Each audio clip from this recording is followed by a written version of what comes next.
What is up, everyone? Happy freedom. Please take a second to hit that like button. More likes, more hooligans. Appreciate you guys being here for Monday's episode of Coffee with Hooligans, where we try to make the news suck just a little bit less. This is like my 16th cup of coffee today. Going ham. My apologies for being so late. I'm having all kinds of technical issues. Plus, I had people trying to hack into my Kick today.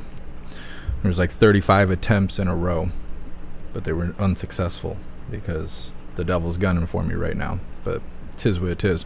We're going to go over the schedule really quick. We're going to read on all the chats, make sure everything is good to go, and we'll go ahead and get her started. KJP is supposed to be blessing us with her presence. 3:30, that's where it's scheduled right now. They could always push it back because that's how the White House gets down. So we will not be starting with that. We'll most likely be wrapping up with the White House press briefing about an hour. So we'll be starting off talking about the monetization situation over on YouTube. The monetization situation. I was a poet and didn't know it. So we're going to talk a little bit about that. I'm not going to regurgitate all the stuff we've been talking about from last week and stuff, but I did get an update on moving forward with all of that, which is not great news. But then we're going to be talking about how Peta was just protesting for dolphins out in Las Vegas. It was live, and I want to talk about future lives and stuff like that, like covering actual protests and stuff, and how I think that's going to be going in the future. So we'll be going over that. Then we have a video titled, "Turned into a Circus, Democrats Storm Out of Gender Reassignment Hearing." Of course they did. Of course they did. Then we got a video titled, "San Francisco is locking up its ice cream." It's a Jesse Waters video. You know why they're locking up the ice cream. You already know. Then we have a video titled, "Fire in Washington State Grows to 51 Acres." So it's burning in Canada and it's burning here in the U.S. The world's on fire. Sounds about right. Then we have a video titled, "New York City Feeling the Pressure from Migrants, Hotel Worker Interview." We've actually watched the interview that Fox did with this hotel worker a month or two ago. But there's like an update and things are getting worse there, which is not really a big surprise. So we'll be talking about that. Then we have a video titled, "Mystery Company Buys 800 million doll hairs worth of land near California's Travis Air Force Base." Something suspicious going on. Then we have a video titled, "Tennessee Student Suspension Over Memes Sends Dangerous Message." Interviewing a lawyer who's defending the student. I believe that's who that is. I don't know. They're really pushing to kill free speech around here. It's not good. Then we'll be wrapping things up. Well, I think we'll get to this point right after this. Then we'll have the White House press briefing. But we'll be wrapping things up on the video side of things with a video titled, "Ted Nugent, The Idiots Hate This Jason Aldean Song." I don't know why people are so bent out of shape about it. For no reason. For no reason. Being bent out of shape for no reason. What's up, everyone on YouTube? Appreciate you guys being here. What's up, Toy Mafia? What's up, Magic Moon? What's up, Chime? What's up, Amy? What's up, Damon Walker? It's so weird to read all of your guys' names and not have the badges. It is so depressing. What's up, Toy Mafia? What's up, Robert Jr.? What's up, Anthony? What's up, Raja? What's up, Faded? Well, Faded, at least your name's still blue. I mean, we still got that. What's up, MT Coiner? Happy freedom, all of you hooligans. What's up, Snooks? What's up, Daryl? Appreciate all of you guys being here. Kev Chat. PETA equals people eating tasty animals. You're right. You're right. They were crying hard. I don't know. They were talking about SeaWorld and stuff, and I don't think the animals are very happy in SeaWorld, but you can't, PETA. They're usually pretty radical. You'll see. It is humorous. I mean, I think they're standing up for something good, but it is humorous. Wait till you see these pictures I have. What's up, Carolyn? Happy freedom. All right, everybody, take advantage of that Rumble link in the top of the chat. We got to get away from YouTube. They hate my guts. What's up, everyone over on Twitch? Happy freedom. Appreciate you guys being here. I guess it's the affiliate anniversary. Let me see if I can. I did the thing. They had a little pre-wrote thing, whatever. So whatever I just posted in the chat there, it's our affiliate anniversary, I guess. Which I think is weird. Oh, I guess I'm an affiliate, not a partner. Because one, you can multi-stream, and the other one, you can't. Like, you get in trouble for doing that. What's up, Tom? What's up, Mr. Beansy Beans? What's up, Tompo Live? Happy freedom, you hooligans. Appreciate you guys being here. What's up, everyone over on Kick? We got more people watching on Kick than we do over on Twitch. We're gonna make it. We're gonna make it. I mean, we're not there yet, but I have faith. I have faith we might actually make it. Having more people on Kick than Twitch is really telling, because Twitch is also a free speech platform. Twitch and YouTube are by far so heavy in the censorship and communism. These are good signs. Good signs. What's up, Jimmy? What's up, Salty Ragu? What's up, everyone on Kick? Appreciate you guys being here. Also on Kick and on Rumble, we're going to be adding more emojis than we already have. I'm working with someone right now to try and get more designs for t-shirts and logos and all kinds of stuff. And so we're going to be adding a bunch of emojis for all the people who have membership programs over on Kick and on Rumble. Just a heads up about that. What's up, Possum Lady? Happy freedom. It notifies us on Kick really good. Awesome. Thank you for the feedback. That's really awesome. I am happy to hear that. Rumble's app kind of sucks, but it's good for notifications. I have been getting notifications since I installed the Rumble app, but as far as going to watch someone live, I think it's better just to go to the website, just to use whatever browser you have on your phone or your computer. Get a bright green light even. Awesome. Awesome. Thank you for your feedback. I really appreciate that. Let's see, is Odyssey running? Odyssey just had an update on their app, but I didn't notice any difference. So, I don't know. They keep saying that there's updates coming. What's up, everyone on Odyssey? Happy freedom. What's up, Livid Review? What's up, Sam? What's up, Salty Ragu? Appreciate you guys being here. Rumble keeps stopping for you. Let me see. Let me check the deal over here on Rumble. What's up, everyone here on Rumble? What's up, Stoner? What's up, Miss Jamie? What's up, Elisa? What's up, DCat? Happy freedom. Thank you so much, Elisa, for joining the membership program over on Rumble. You're officially a hooligan, and I appreciate you. Thank you. That's so awesome. What's up, Girth? What's up, Free Mind Art? What's up, Sleuthy TV? What's up, Patty? What's up, Shannon? Let me know how everything is running here on Rumble in the chat. What's up, Breezy? Serum, Twitch requires you to turn off your VPN. I noticed that. Twitch will not let you watch unless they know where your location is. It's just another reason to go to a free speech platform. What's up, MU? Serum, you ain't had no problems. Patty, okay so far. Girth dropping the 1. Sleuthy saying Rumble's good. Okay, awesome. Thank you guys for the feedback. Heck yeah, you guys are awesome. Raja, you got a notification from Kick, but it was a little late.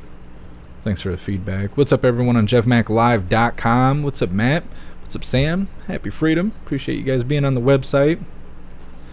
All right, we're going to go ahead and get her started. First, we're going to be talking about this remonetization thing really quick. I know you guys are tired of hearing about it, but this is detrimental to me. This is life-changing to me. So, what I found out is I'm not able to even reapply to get remonetized until October 18th. So I'm not even able to, and I got to make a whole video explaining how I do all of this stuff. They want to know all my secrets, all my behind the scenes crap, probably just so they can refuse me and reject me again, which I hope to God that's not what happens. But I can't even reapply until October. I can't survive doing this till October. We need everyone to come over to Rumble or the website or Kick or Odyssey, any of those platforms, in order to survive this. And we're getting there. I mean, we're getting there. I really appreciate everyone who went and jumped and got another membership or canceled their membership on YouTube to move it over to another location. That's awesome. Those are absolutely steps in the right direction. You guys have been kicking ass and showing so much support, and it means everything to me. But we gotta get more people from YouTube over on either Rumble, the website, or Kick. Any of those three is how we're gonna survive this. I can't wait till October. I won't be able to afford to keep pushing all this software and stuff. It's $350 a month is the expense to keep this running and stuff. So we gotta get more people moving over to these free speech platforms. And I know the apps kind of suck, and I know it may not be as comfortable as YouTube and stuff. But we got to get rid of this censorship, and we're not going to get rid of it if we just keep complying. And the whole remonetization thing is a double-edged sword. Because as much as I want to be able to keep things going on YouTube, is if we do get remonetized, they could always just demonetize me again. They could always just give us strikes. They could just wipe us out and delete the channel. I mean, this came without any warning. And every time I get a YouTube message or a notification on my phone, I get that worry like, oh man, I just caught a strike, didn't I? And then I open it up and I realize I'm already demonetized. Who cares if they even give me a strike at this point? I'm just dead in the water anyways. And I'm realizing that I'm having symptoms of being hurt by this platform to where I'm expecting it, and they can't even hurt me right now. I'm already kill shot. They've already got me, they did it. They hit me with the kill shot already. So I'm still feeling like trauma from the platform and stuff. We just need to get away from it to where the prize isn't to remonetize on YouTube, but to be self-sustaining on these free speech platforms. So if things get spicy, we get fire in the streets and people are protesting, we get another MAGA Million march or something like that, you guys will be right where it's going to happen anyways. You'll already be on Rumble. You'll already be on the website. So when things get spicy, you just go get the popcorn. You're not like, oh man, what platform do I got to go to because they can't show it on YouTube because the community guidelines suck. You don't have to worry about that. You'll already be where the fire is. So I'm just saying, I'm posting the links and stuff. Take advantage of that stuff. Just move now. There's already a ton of cool people over on Rumble. You can watch Salty and you can watch Ben Shapiro or whoever. You can, like, all these guys are over here. Crowder's over here. All these, everybody that makes sense is already moving over to Rumble. Go ahead and just make the switch. And if you really want to support, join the website, because I'm constantly updating the website and making that a secure place where we have all of our resources together, and they can't kick that tower over. There's no way for them to kick that over. So we're good to go over on the website. So anyways, I just wanted to make it known for everybody like holding out on the remonetization on YouTube. I can't even reapply until October. And I plan on reapplying, and I'm going to do my best to get everyone's badges back and get back on track. But the more we hold on to that YouTube communism platform, the more we're asking to be censored, to have watered down content, to not be able to speak openly. So just make the switch. Come over to Rumble. The water's fine. Alright, so we're going to show some images, some screenshots that I took from this Peta protest deal that happened earlier. I was setting everything up. I got a notification on my phone about Peta protesting SeaWorld. They're all wearing dolphin heads. It reminds me of the vagina hats. They're wearing dolphin heads and all this stuff, and it took a minute. I'm pretty sure it was in Las Vegas. So the thing is all these protests I keep coming across are only happening on TikTok. There's nothing happening on Facebook. I'm not seeing them on Twitch. I'm not seeing them on YouTube, and I come across them on TikTok, and there might be 5-6 people live streaming it, but it's always on TikTok. So you're only going to have the video, right here in the center of the screen. There's nothing on the sides. The chat's all up in the middle of the screen. You can't get it to go away, and it's not great to show protests like that, but that's all we got. So the next time we can catch one live, as far as a protest, if it's on TikTok, I just want you to know that's what it's going to look like. So I'm going to show you guys some images, because it happens so much earlier that it was over before I even sat down to get everything ready. So let me get these images up. Just a bunch of screenshots here.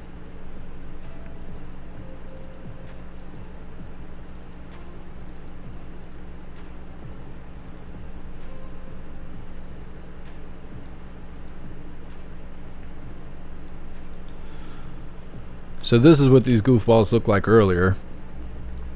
They were laying down at some sort of town square.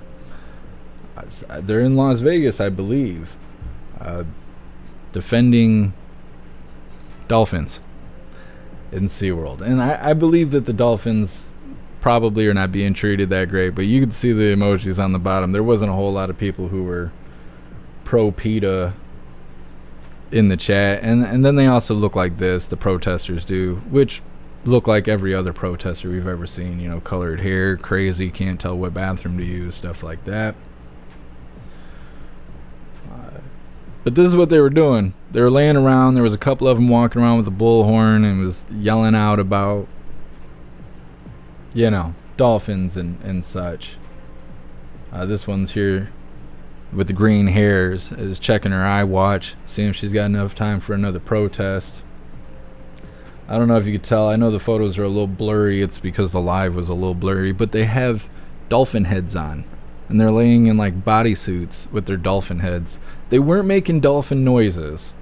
I will say that they were squeaking and squawking, but they weren't imitating dolphins. But they were dolphin-like. They were out there being very dolphin-like. Couldn't capture any audio. The chat was all over the screen, so I didn't want to screen record it because people were saying bad things in the chat that you can't show on YouTube. But this is what they were doing. This is pretty much how the day started. Like I said, they were in Las Vegas. It's Peta protesting for dolphins against SeaWorld. So that was a thing. I'm gonna read through the chat really quick. I'll just leave this up on the screen so you guys can just take all that in.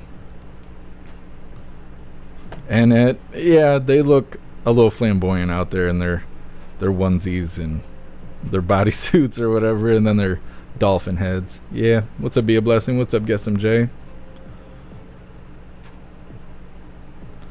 Kevin, do they know that dolphins love to perform just like racehorses love to race? Just go to a stables and ask a racehorse if they're ready to race, and they get all excited. Oh, stable. Okay, yeah.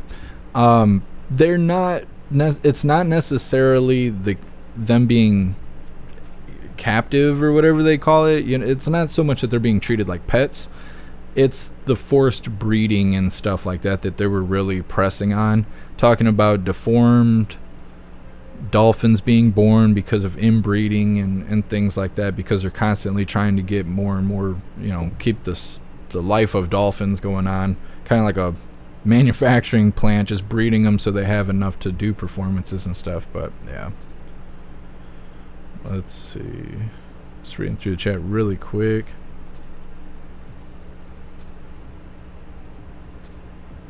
Denoise, on Rumble it's Jeff Mac. If you just type in the search bar Jeff Mac on Rumble, I'm like the first one to pop up. But that link at the top of the chat will take you to the live we're on right now. Grown 808s, can't find me on Kick. It's the great Jeff Mac on Kick. If you guys use the link tree, you can find everything. You can find the link tree in the description. So if you guys are trying to navigate to any of these other platforms, use the link tree in the description. But at the top of the chat, I've got Rumble pinned. So if you want to go right to Rumble, you can click there. You'll be on the live we're on right now.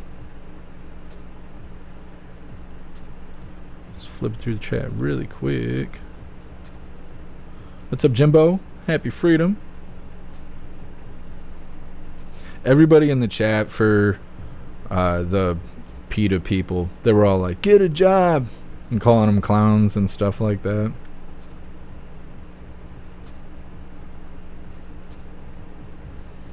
Possum Lady from today. I don't see a Cash App from today. And I responded to all the ones I got. Hold on, let me see, because my phone just might be being a little slow.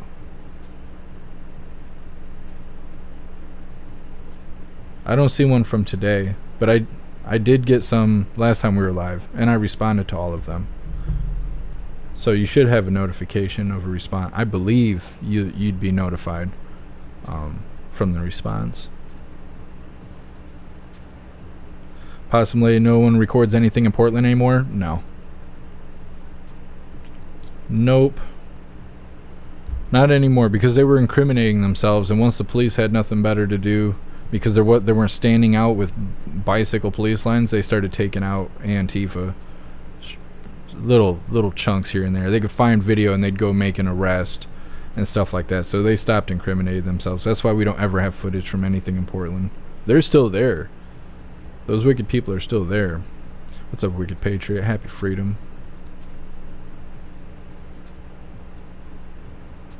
Salty Ragu. Popcorn was a good dude. It wasn't corn pop, it was popcorn. It was. Look at everybody over here on Rumble. I appreciate all of you guys being here. Rumble's gonna save the day. Thank you so much, Elisa, for the $5 donation. I appreciate you. Thank you for the support, Elisa. Canceled my YouTube membership. Here's payback. Never going back to the control tube. I appreciate you, Elisa. You're awesome. Heck yeah. Pumpkin, Jeff, or I almost read that all wrong. I keep telling you guys I'm dyslexic. I mean it. YouTube sucks and God works in mysterious ways. It's true. It's true. That's what I'm saying. If we can get everybody to Rumble and jeffmaclive.com, the lives will be even better. Because I feel like I spend more time worrying about community guidelines than actually doing the work. Rogers, hey, I woke up and I'm on Rumble. I appreciate you being here, Rogers. What's up, 10 Man? Happy freedom.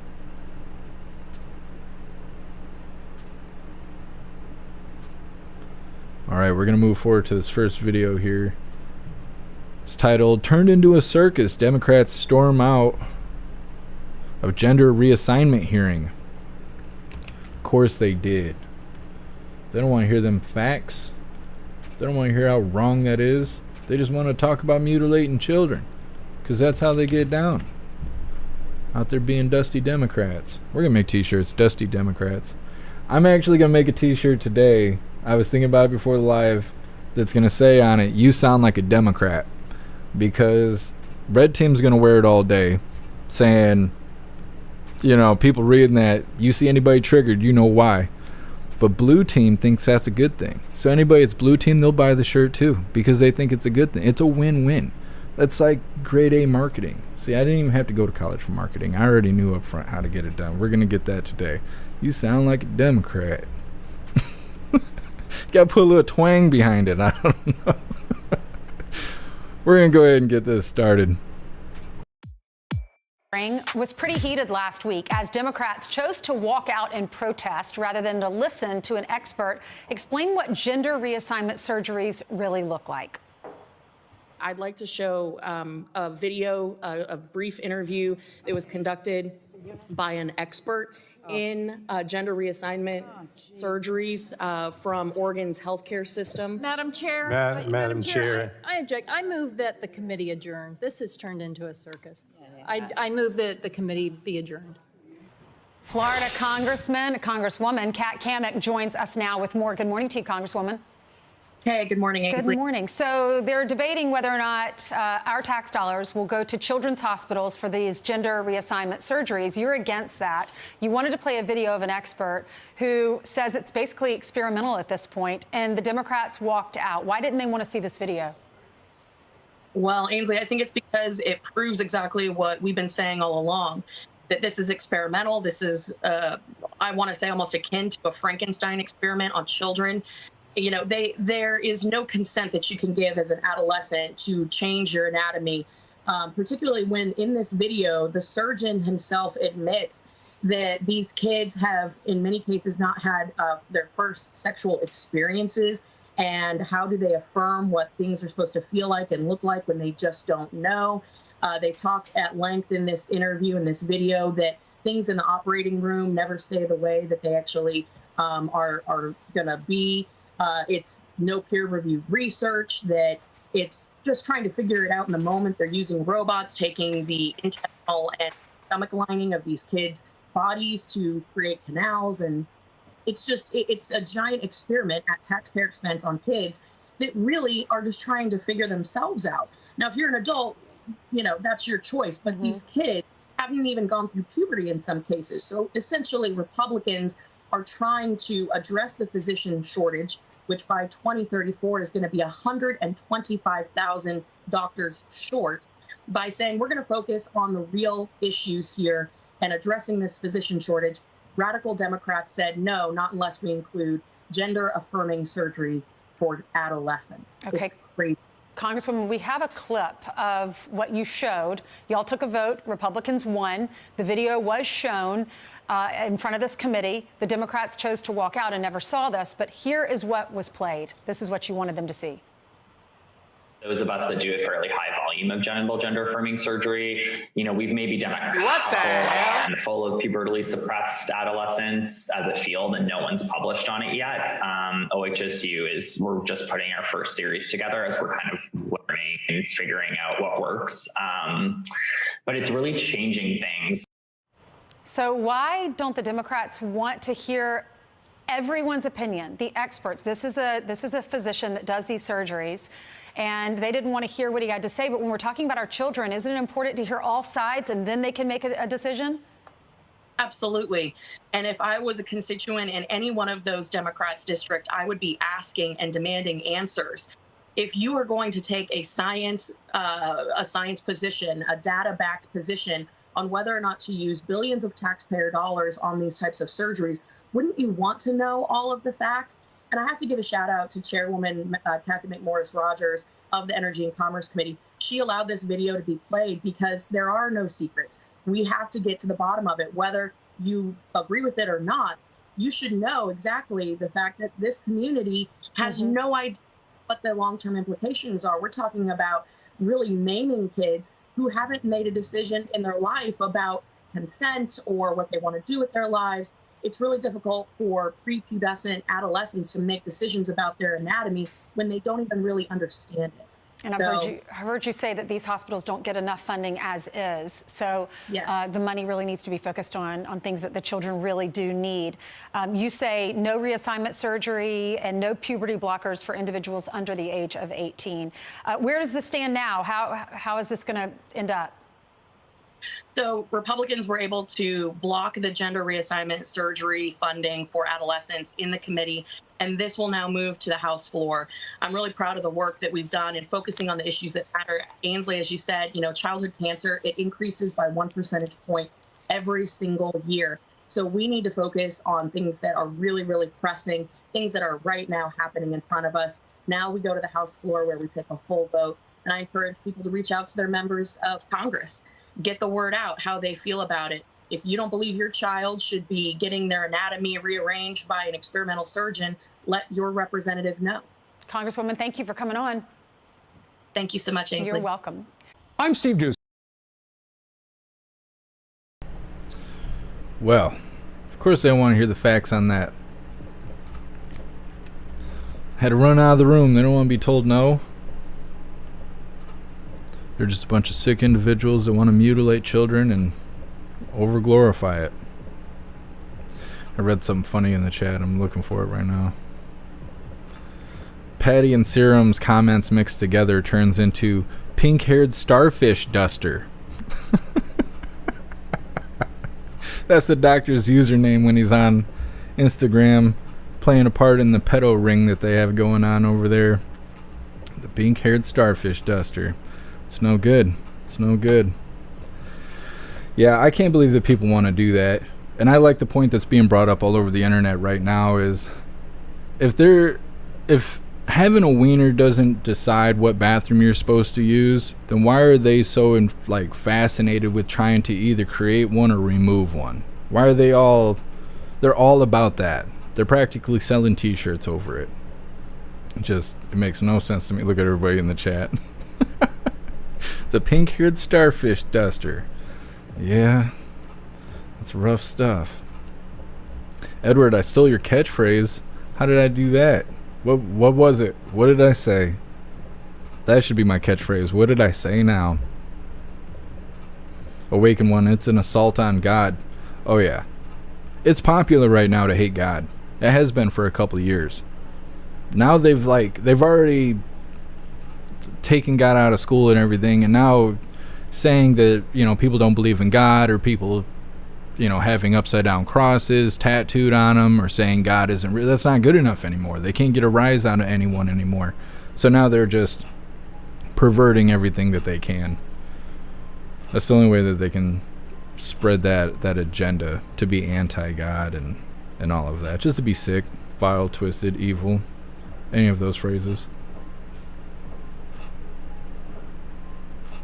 Just reading through the chat really quick before we move forward.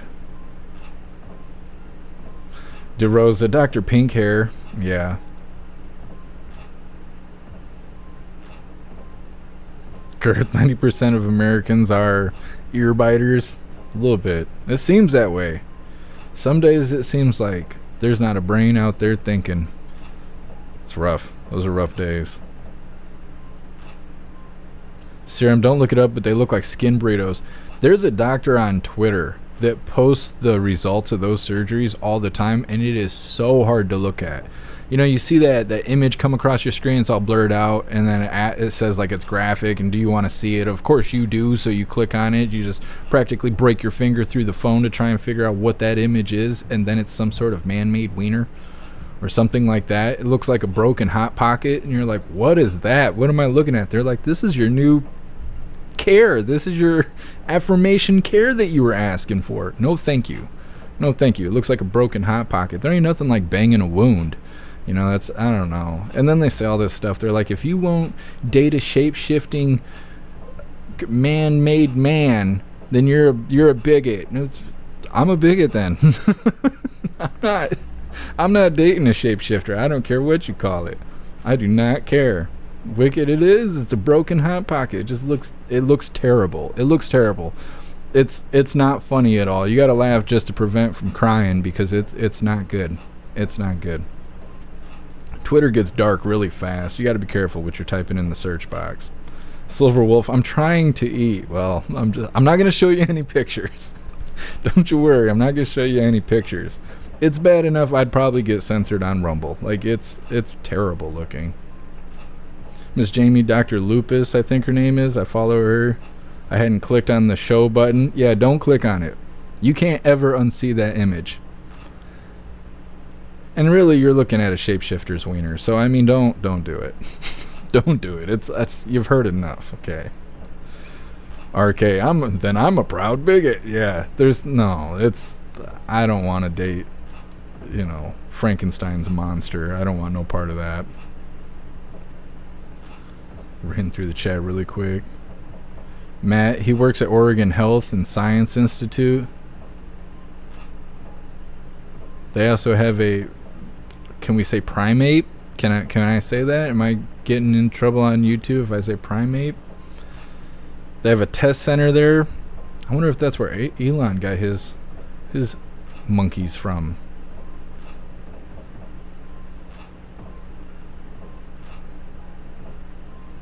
Girth, it looks like someone threw a grenade at the deli counter. Basically, that is what it looks like. What's up, Jump Offa? Happy freedom. I like seeing the number grow over here on Rumble. It's home base now. We gotta make that the big channel.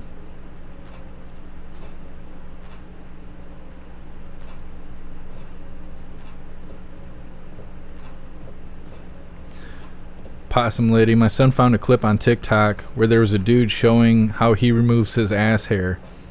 Yeah, TikTok's good for that kind of stuff.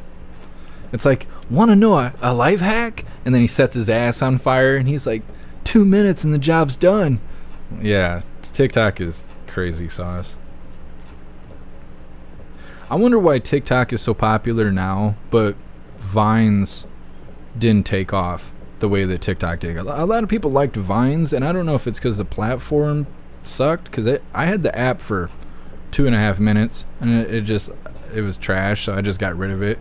But I seen Vine postings all over Facebook and YouTube and stuff back when Vines was an app.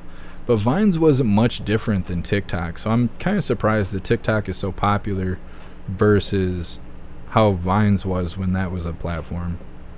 What's up, Amy? Happy freedom. I'm trying to read through the chats over here on... Well, I'm flipping through all the platforms as I do, but Rumble's taking priority, so I don't want you guys to think I'm ignoring you. You just got to run over to Rumble. That's getting priority now. What's up, Frank? Happy freedom. Tearing broken Hot Pockets. It does. That is really what it looks like. I'm probably going to get in trouble. YouTube's going to give me trouble today. And then you guys are going to think I quit because I won't be able to go live. What's up, Lioness? Happy freedom.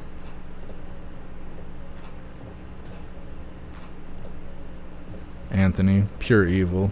It is. I don't know why I'm surprised at how successful they are in tricking people, thinking that reassignment surgery is even kind of sort of a good thing.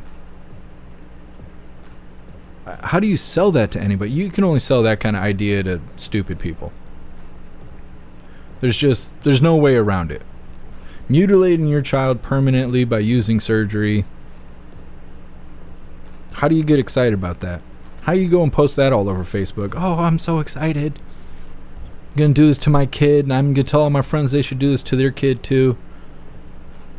Shouldn't be allowed to have kids. You got thoughts like that. Thank you so much, Snooks, for the $20 donation. I appreciate everything you do, Snooks. Thank you. Oh yeah, what do you guys think of the review screen? I know you don't get the full screen like this. I was thinking we're going to use this screen for lives. We'll watch lives. The press briefing and everything will be on here. For everything we review, will be on this screen. Because it's not so much what's in the video on these reviews anyway. It's more the information being said. Anyways, I spent a lot of time redoing all this stuff yesterday. We got to be better than ever. We're not going down quietly.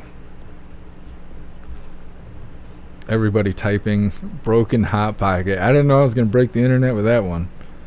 What's up, Mr. Beansy Beans? Appreciate you being over here on the website. With a big old fuck YouTube. Yep. Alright, we're going to move forward to this next one. It's titled San Francisco is locking up its ice cream. Can't even have ice cream out in these blue states.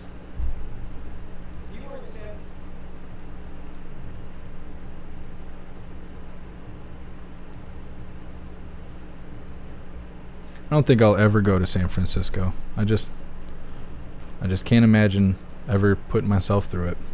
All right, let's get her started. If you were in San Francisco and wanted to buy ice cream at the Quickie Mart, you're going to have to wait for an attendant because San Francisco is locking up their ice cream. They're not locking anything else up in the city, just ice cream. Crooks are stealing so much ice cream that the ice cream is now behind bars. You're being punished because now you have to think a little bit longer and a little harder before you buy a box of ice cream Twix. Maybe that's a good thing. Philly, or as we call it, East San Francisco, not doing much better. Just look at Kensington. This is the worst neighborhood in Philly. A new drug hit the streets and it's deadlier than heroin. It's called Trank, and it makes you fall asleep standing up. Vivek Ramaswamy, a Republican presidential candidate, toured the neighborhood this spring. It's like an open-air drug market in certain places. There was a cop up there, literally just standing beside people exchanging drugs on the street. Some guy's doing crack, but what's the cop going to do about it? Nothing. But Vivek is running for president. He can't do anything about it right now. Who can do something? Drug czar Kamala Harris. Kamala, 2.5 years into her job, finally talked about the fentanyl crisis today. And her message? Sniffing narcotics isn't a choice, it's a disease, and that's why we need universal health care.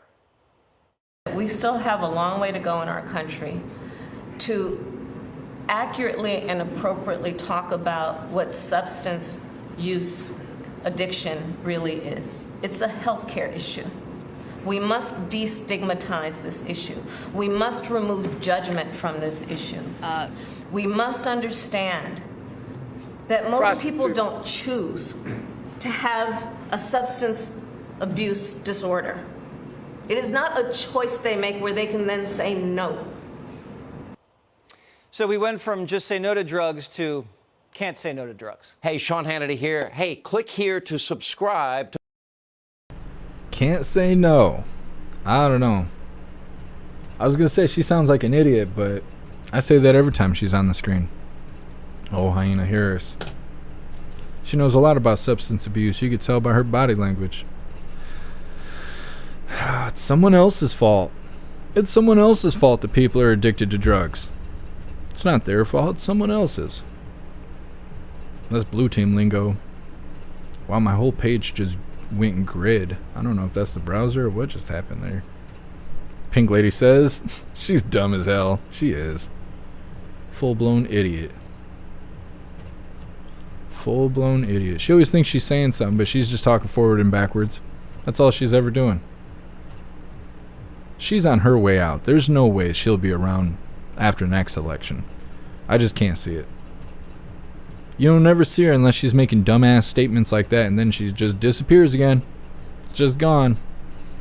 It's not drug addicts' fault that they're addicted to drugs. They're not choosing to do drugs. They may not have made the selection to be addicted to drugs and live the way they are, but they made the initial steps to get onto that path by doing drugs in the first place. The only people that I feel for are people who got hurt. They got hurt. They were struggling. They got meds. Maybe they didn't ask for it. Maybe they didn't realize that they were addictive. And they were just trying to survive an injury. And then they ended up getting addicted. I feel for those people. I think that they should still work on getting off being addicted. But that's the only kind of situation where I feel for those people. Because breaking your back or something like that, I'm sure that's no easy thing to survive. And I know that there's probably not a lot out there that's going to touch that kind of pain other than pain meds. So getting addicted that route, yes, get them help. Get those people therapy. Yep, work them through it. Because I know that's a tough one. But people who are out there just snorting pills for fun and then they get addicted, I don't feel for them at all. I don't care what they smell like while they live on the street. I don't feel bad for those people at all. Lock them up. Get them clean. Release them back into the wild and hope for the best. Don't just leave them there on the street. Don't give them $1,000 because they're homeless. Don't build them a little shed to live in. Put their ass in jail until they stop throwing up and sweating and shaking. Release them back into the wild. Send them to rehab. Do something. Don't just leave them there in the street and then give them $1,000 on top of it. Doesn't make any sense to me. I don't know. And I know people think that's harsh, but those are my thoughts. I'm just putting them out there. What's up, Ghostly? Appreciate you being on the website. 10 man. Crack me up. Sam, popcorn's got that booger sugar. Something. That's how I got in the White House. Possum Lady. Oh, they're showing graphic stuff on TikTok? Well, as long as they got a pink or purple wig on, they get away with it. Acting real flamboyant, long nails and all that. Get you through those community guidelines.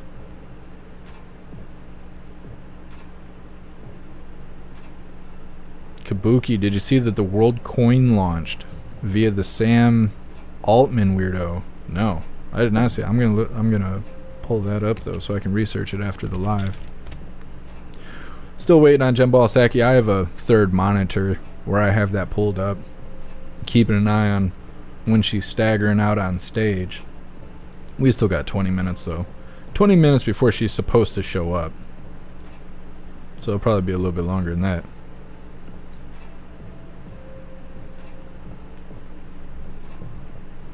Guess MJ, girls on TikTok have no self-esteem. Yeah, I've been seeing more and more videos from women selling themselves on TikTok, talking about depression and people don't realize what it does to them, like their self-esteem and their self-image. That's what happens to prostitution, no matter whether you're doing it in person or across the internet.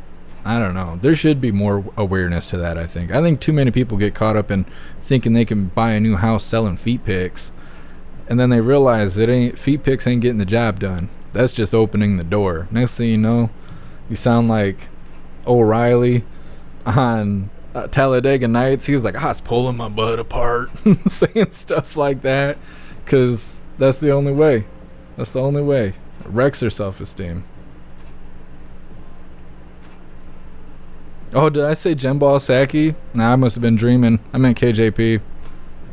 I got flagged for a Jen Balsacki video yesterday on YouTube. And I was like, wow, you're going to wait a whole year to flag me on that? Some sort of copyright nonsense. So I took the video out. Had Jen Balsacki on the brain. Top of mind, like they would say at the podium of lies.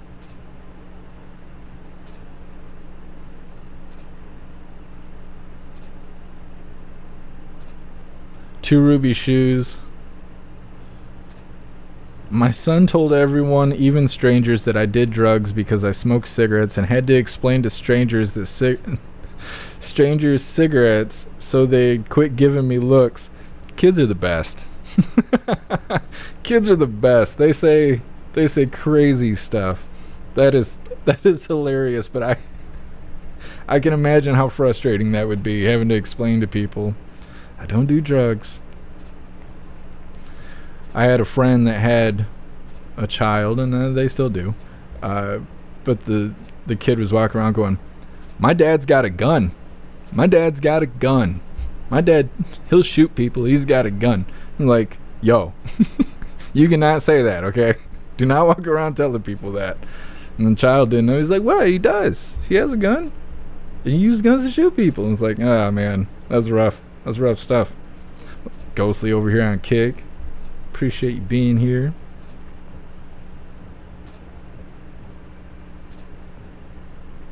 What's up, Frank? Happy freedom. Make my way through the chats before we move forward.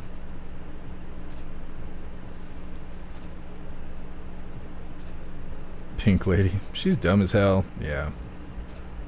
Why do they call her the border czar? I've never seen her at the border. What's up, Annette? A smashed hot pocket. If you've seen those images, you'd know. Have you guys seen Jen Balsacki on the MSNBC? I haven't seen anything about it. I know that she's over there. What's up, Shanti? Happy freedom.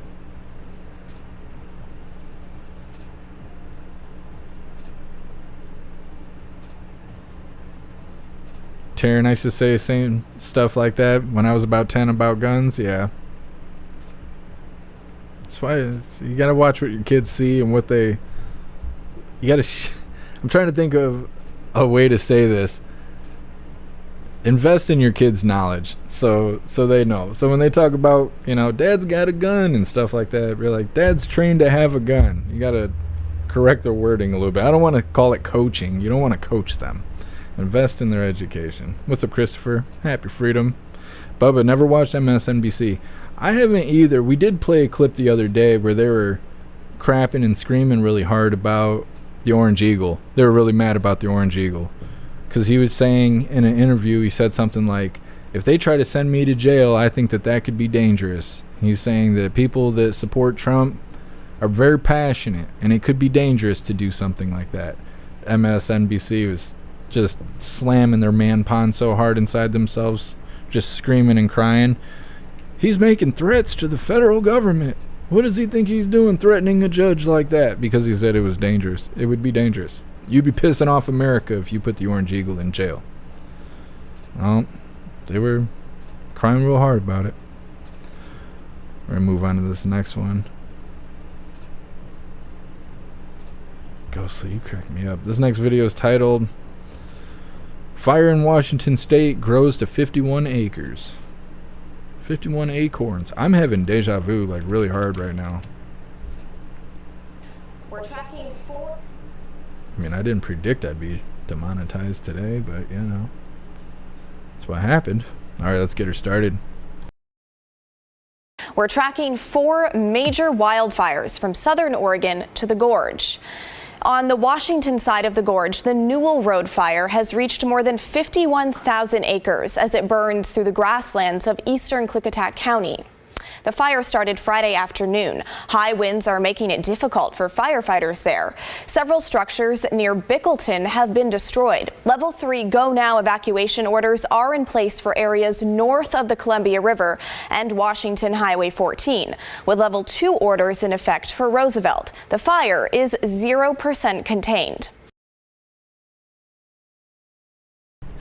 It's not funny, but the fire is 0% contained. The border's like that too.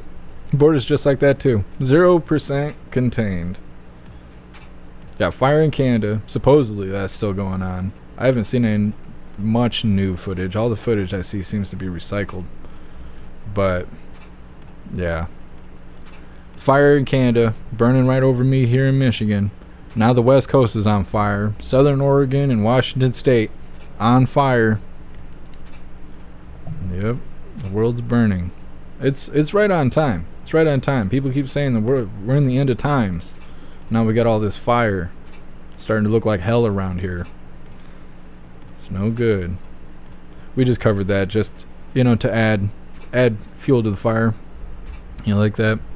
Just so everybody knows, if the skies turn orange and stuff again, it may not be Canada's fault this time. It could be Oregon or Washington. Just in case we want to point some fingers here.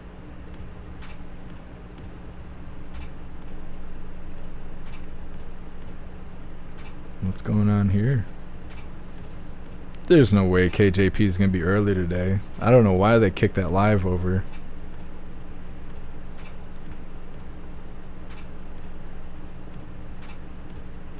Let's read through the chat really quick. Girth, Paris Hilton is a piece of shit. What? What are you guys talking about? How did Paris Hilton get over here? Guess MJ, according to Paris Hilton, that's hot. You're gonna get me sued.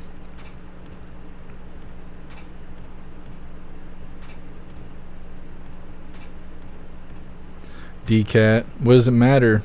They didn't care when Portland and Seattle were burning down and they were lighting up federal courthouses. What does it matter now?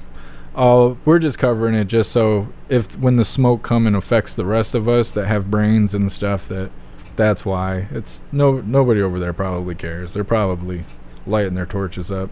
They use the forest fires to light their Molotovs. Most likely. Serum, salty cracker notification. Obama killed someone? Ah, that wouldn't surprise me.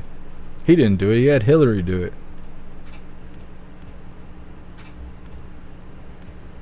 Some of you guys are enjoying your free speech so much I can't even read half these comments out loud. I don't know. I kind of miss Jen Balasaki. I keep coming across the comments in the chat. At least she was entertaining. KJP, you almost feel bad for her. It's like looking at somebody with a condition. She's just blink, blink, blink, and stuttering and seizing up on stage. Like you go to laugh, and then you're like, am I supposed to laugh or am I supposed to feel bad? What's going on here? It's hard to identify the situation. And she's all painted up.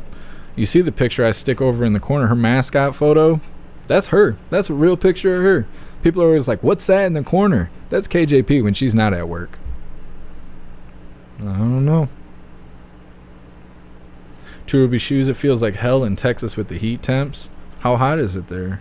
It's not hot here, is it? I don't feel hot, do I? It's only 75 here. It's supposed to get up to 81 though. We'll see if I go outdoors today. I don't know. I haven't been doing anything because doing anything costs money, and I'm not trying to spend a dime because we got to keep the ship floating here. So if you guys would like to use the link tree, or if you want, you can go check the description. If you would like to support Joan membership programs, definitely go join Gilded. Don't hesitate. Go join Gilded. Gilded is the place to be. If you want something even better in Gilded, go join jeffmaclive.com. Bubba the Circleback Girl, yeah. She was at least entertaining. Well, I wonder when we're going to see Peter again. I'm waiting for all the laughing emojis in the chat. Patty, it's 92 there. That's hot. I can't leave the house because it's too hot. Guess MJ, it's 103 where you are in Texas. I couldn't survive that. I would not be able to survive that. I don't know what Klaus Daniels would be doing. He'd probably be laying around. When it gets hot, Klaus doesn't do a whole lot. He just sleeps. He's sleeping right now. It must be hot. Alright, we're going to move on to this next video. We got plenty of time before KJP comes staggering out on stage. This next one's titled New York City Feeling the Pressure from Migrants from Border Crossers. And then there's an interview with a hotel worker.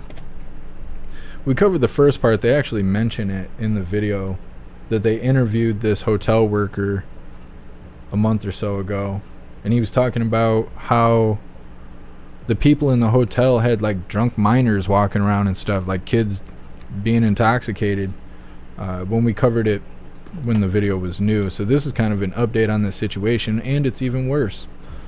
So let's go ahead and get her started.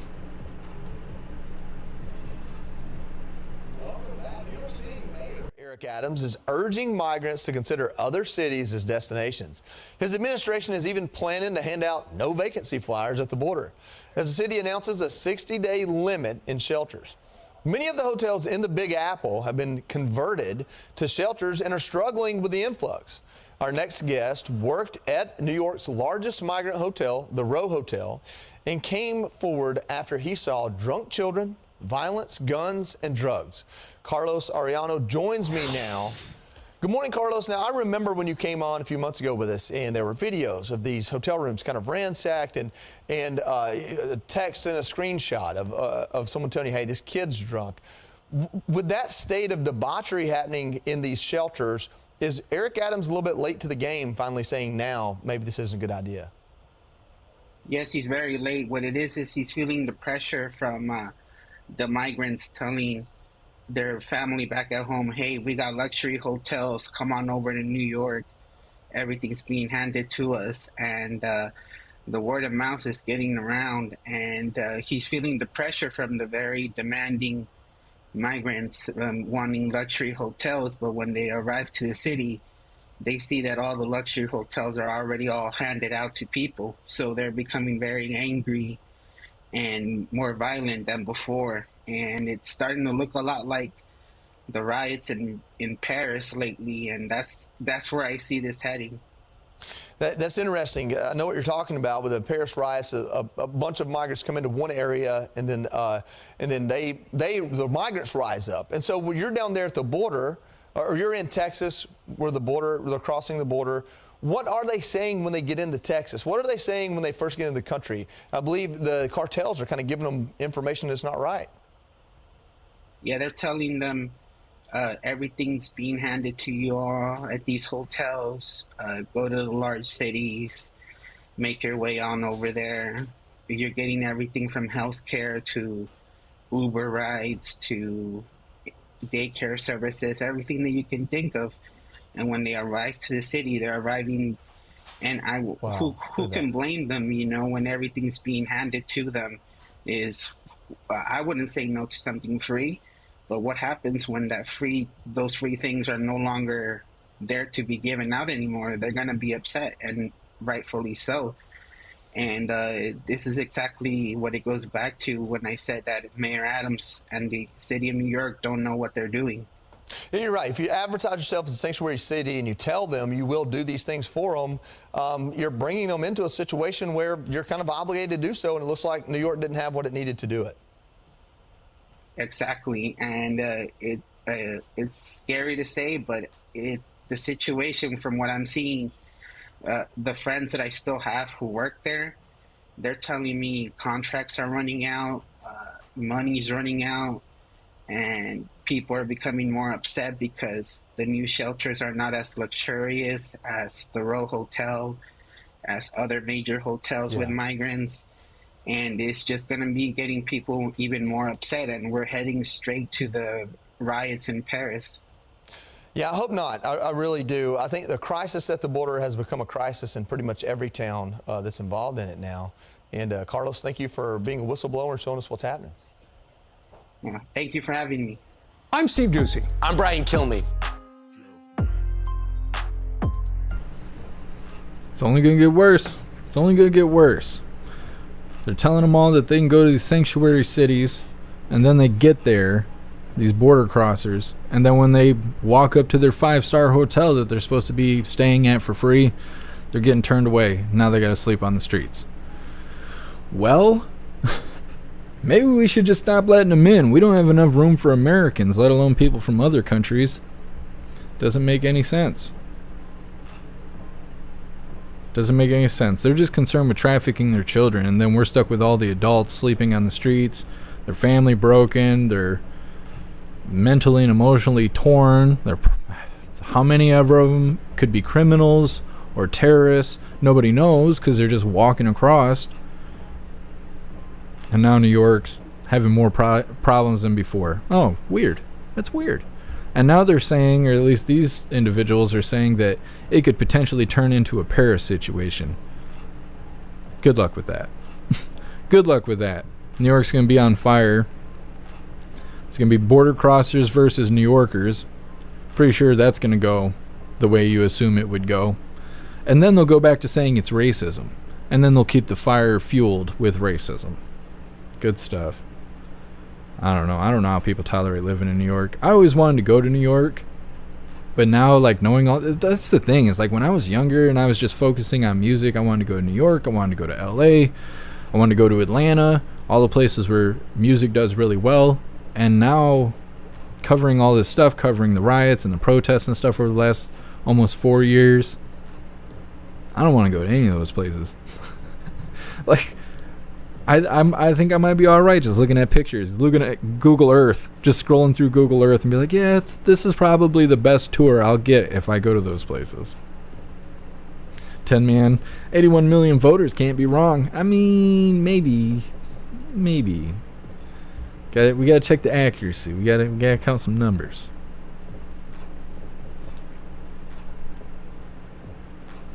Guess MJ, if it's a Paris situation, I'm in. I seen her video. I seen that she's starting to do more ads. She's all over TikTok. She's like 3 or 4 different brands of ads. She's the face person. She's making a comeback somehow. She must think that everyone forgot about one night in Paris. She's wrong. She's wrong. It's weird to think that Paris Hilton and Britney Spears used to hang out together, you know, off and on, and then you look at the way they are now, being full-grown adults, and Paris Hilton is just Britney Spears is a shell of a person anymore. I don't know. She looks like a demon in all the videos that she's making. She is definitely mental illness in physical form. And then Paris Hilton is just older version of Paris Hilton. She doesn't seem very much different than she did when she was young and openly dumb. I don't know. She's trying to make a comeback, though. Donna, New York City sucks, but upstate is pretty awesome. I hear Buffalo is nice, like where the Niagara Falls is and stuff, but like in town's not real great. I've always heard that New York smells like piss. And I always heard that about France, about Paris also. So maybe New York is getting more and more like Paris. I'm not sure. Todd, they could be soldiers also. Yeah. Oh, UN soldiers. Yeah, they could be coming across the border. It could be anybody. It could be anybody coming across.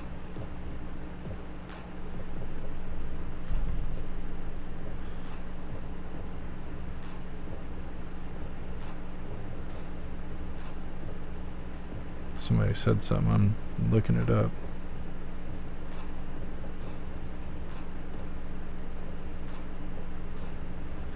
Amy, I don't have any notifications. Maybe it's processing. Hey, thank you so much, Edward, for the donation on Cash App. I really appreciate it. Thank you. Let me check my notifications here. Yeah, Amy, I'm not seeing a notification. Maybe it's just late. Maybe it'll pop up in a second.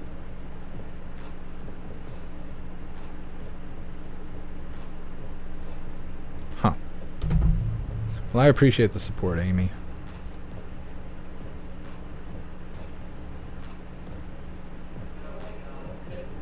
Oh, the press briefing. Oh, look at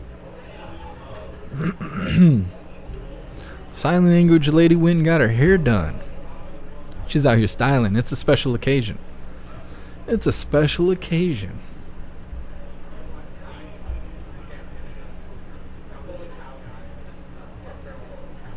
Hail. Watch your permissions you allow and step careful. Okay. I don't know if you're threatening me or if that's an actual suggestion of care, but appreciate you being here.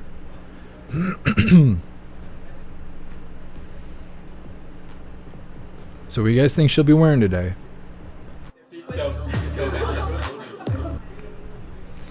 What's she gonna be rocking? You think green, Matthew?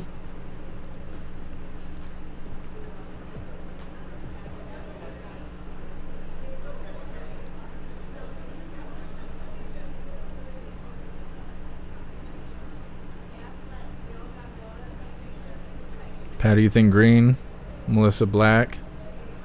Stoner, you think she's gonna have a sheer pink dress?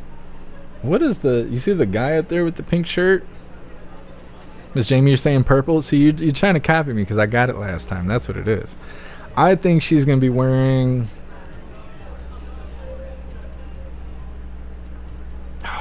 What is she gonna walk out in?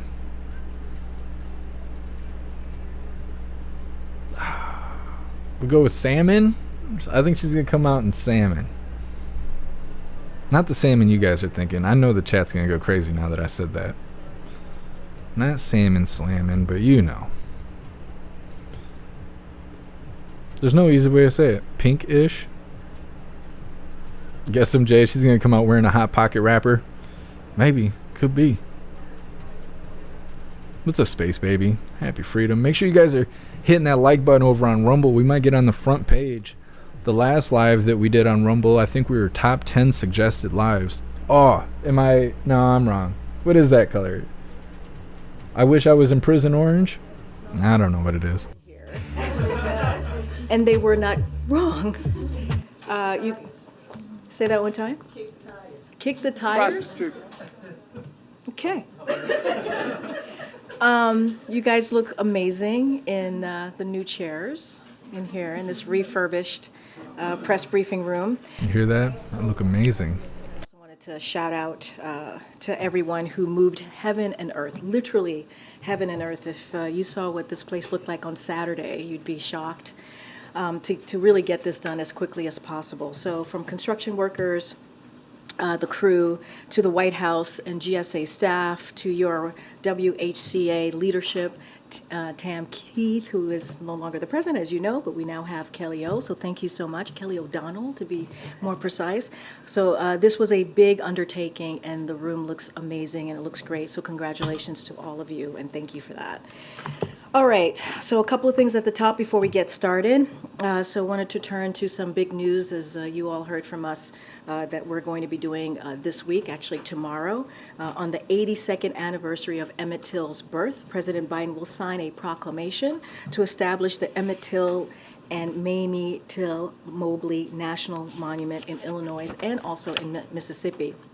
The new monument will protect places that tell the story of Emmett Till's too short life and racially motivated murder, the unjust acquittal of his murderers, and the activism of his mother, Mamie Till Mobley, who courageously brought the world's attention to the brutal injustices and racism of the time, catalyzing the civil rights movement.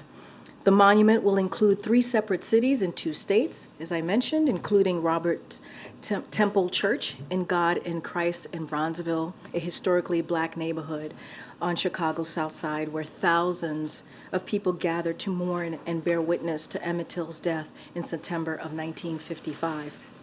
In Mississippi, the monument will include Grable Landing, which is believed to be the site where Emmett Till's brutalized body was pulled from Tallahatchie River.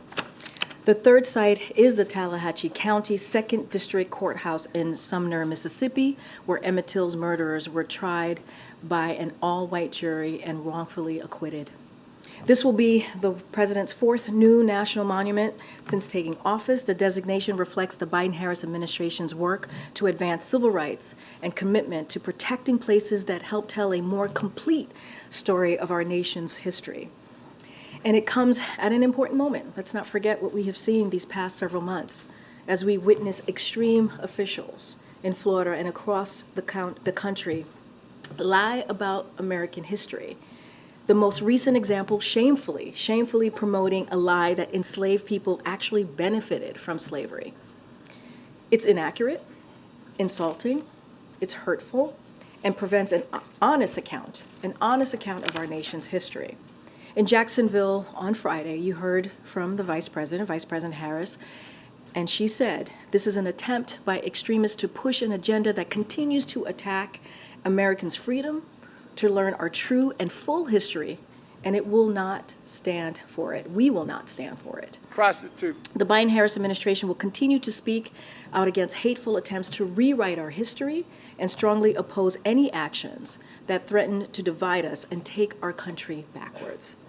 So now on another topic for all of you, over the past few days, we have seen Russia continue to bombard the Ukrainian port city of Odessa, using missiles and armed drones to kill and injure Ukrainian civilians, damage churches, residential buildings, and UNESCO-listed World Heritage sites as well. They have destroyed port infrastructure and tens of thousands of tons of grain that could have fed hungry people around the world. What Russia is doing to Odessa has been devastating. And we continue to be concerned that the Russian military may expand their targeting of Ukrainian grain facilities to include attacks against civilian ships in the Black Sea. This is something we have been warning about, that we believe Russia may attack civilian targets and then blame those attacks on Ukraine in a false flag operation. And we continue to monitor that closely. Russia has already said they will consider all ships proceeding to Ukrainian ports in Black Sea waters to be potentially military targets, even though they are simply trying to pick up grain and products to feed people around the world. The Kremlin's actions, including its suspension of its participation in the Black Sea Grain Initiative, have caused serious volatility to food prices, which will hurt impoverished and hard-hit areas of the world the most. We urge Russia to stop targeting food supplies and to return to the Black Sea Grain Initiative immediately. Now, tomorrow, the First Lady will raise the flag for the United States once again at the UNESCO headquarters in Paris, showing our country's commitment to international cooperation in education, science, and also culture. As President Biden has frequently noted, the United States is stronger, safer, and more prosperous when we engage with the rest of the world and when we seek cooperation, collaboration, and also partnership. By rejoining UNESCO, the United States will reinforce that message and restore our leadership in a vital international space. This administration is committed to having a leadership presence in all appropriate multilateral venues where our interests are security and our prosperity can be protected and also promoted.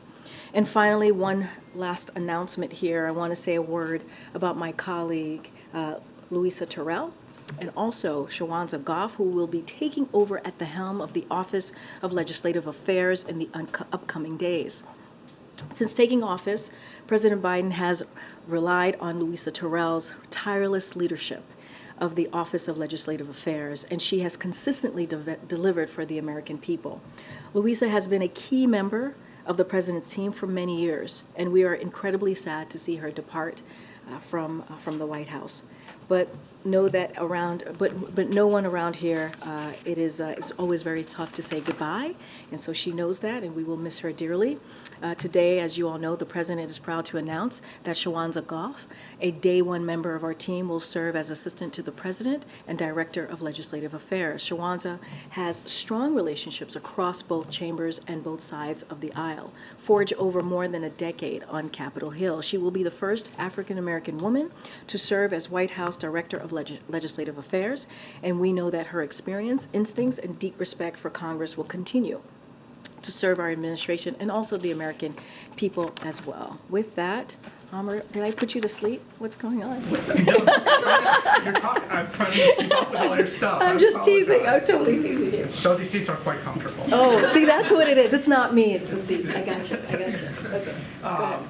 On Israel, Lying makes you in your statement earlier today, I think you shared the administration's disappointment, but I was wondering what, if any, impact the vote will have on U.S.-Israeli relations, both in the near term and long term, and specifically in the near term. Is the president still planning to meet Prime Minister Netanyahu sometime soon? So as you know, to your last question first, the president spoke to the Prime Minister last week on the phone ahead of President Herzog's visit to D.C., and they had made a commitment to see each other later this year. I just don't have a date. Both teams are certainly working on trying to figure out a time to make that happen. But to your first question, Amr, look, our decades-long partnership is ironclad. That continues to be the case. Our commitment to Israel's security is ironclad.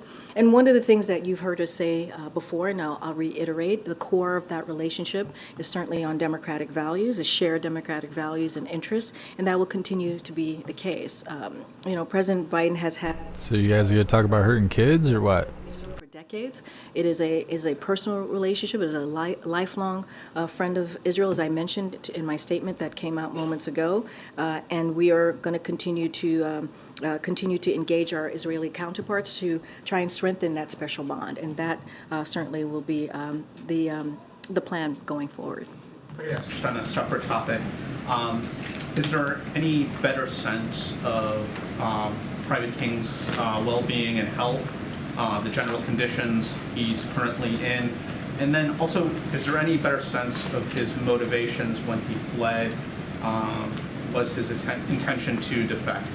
So on the last question first, we're still gathering and looking into this, and DOD certainly, as we've mentioned, is doing an investigation to gather all the facts. Don't have anything to share on anything that's been reported on the reasons, on the whys. What I can say is we're looking into it, and it's going to take some time to get that information. More broadly, to your question, the White House, Department of Defense, State, the UN are all continuing to work together on this matter to ascertain information, as I just mentioned, to get all the facts about the well-being and the whereabouts of Private King. We have relayed messages through multiple channels to the DPRK that the individual crossed on his own, and we want him returned quickly, and we want him to be returned safely. So we also asked information on his welfare. Just don't have anything else to share on this. Follow up on Israel? A follow on Israel.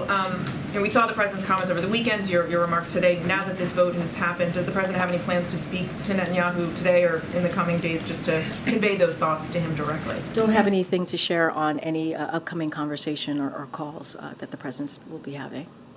And on Texas, Governor Abbott has now responded to the administration responded to the Department of Justice's letter saying, Texas will see you in court, Mr. President. Your response, and can you give us a sense of what comes next here, how quickly this may play out? So I'm going to let the Department of Justice speak to this. They've been very clear last week that they also will see Governor Abbott in court for his unlawful actions. We've been very clear about that, and we have also said that when we move forward with a plan, right? A plan of deterrence, diplomacy, and also enforcement with how we were going to move forward after Title 42 was lifted, we actually saw the numbers go down.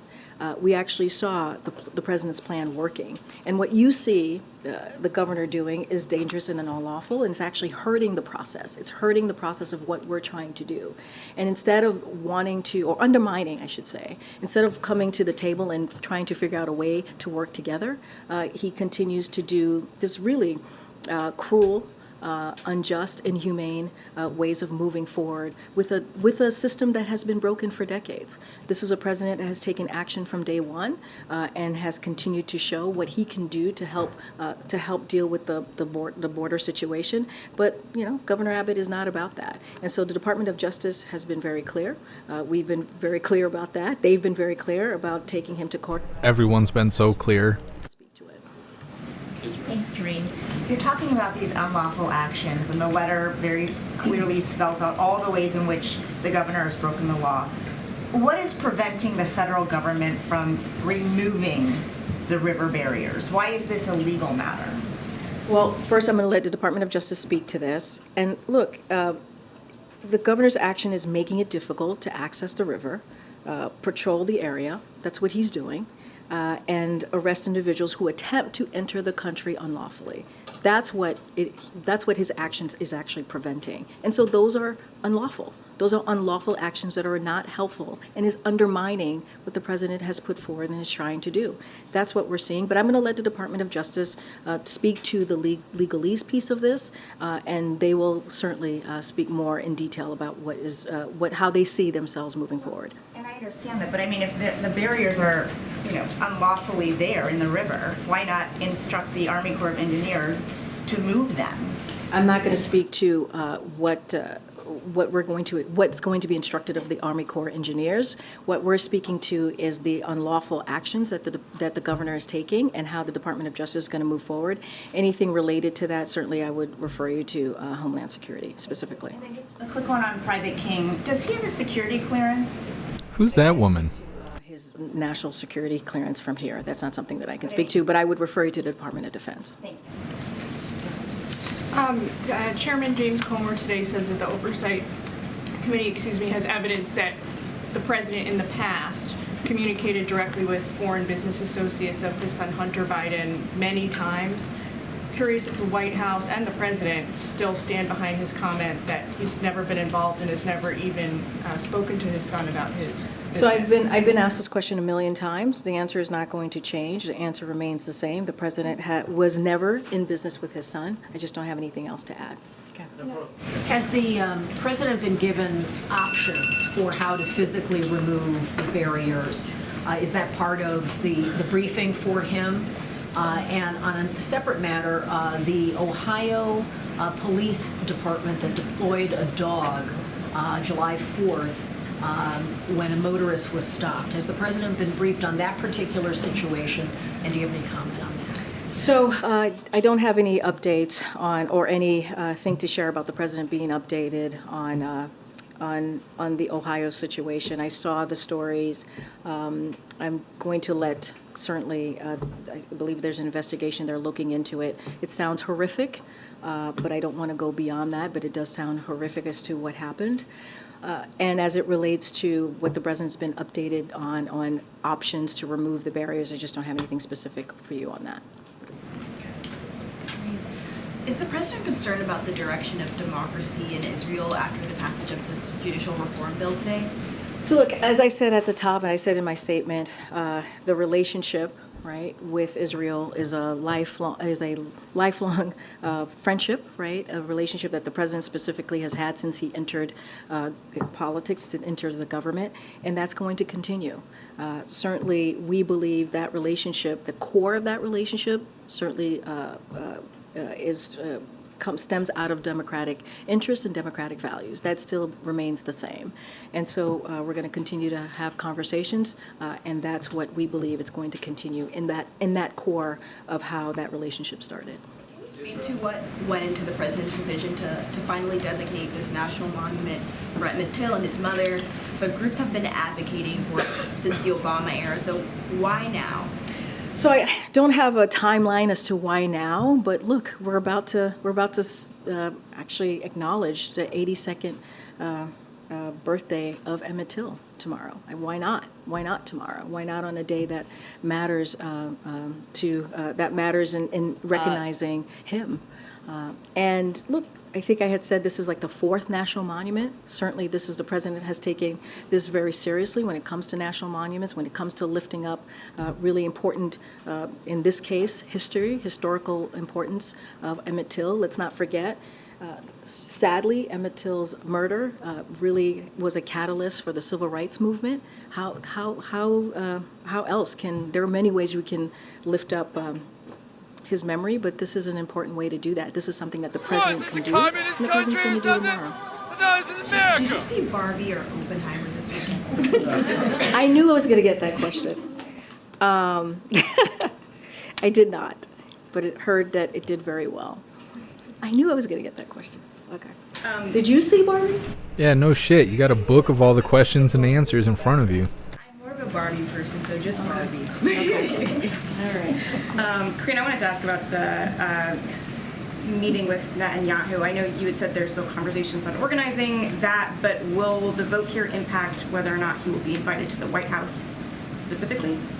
So look, those conversations are continuing. The president was clear last week and said that they both wanted to see each other by the end, later this year, and so that conversation between the two teams are going to continue.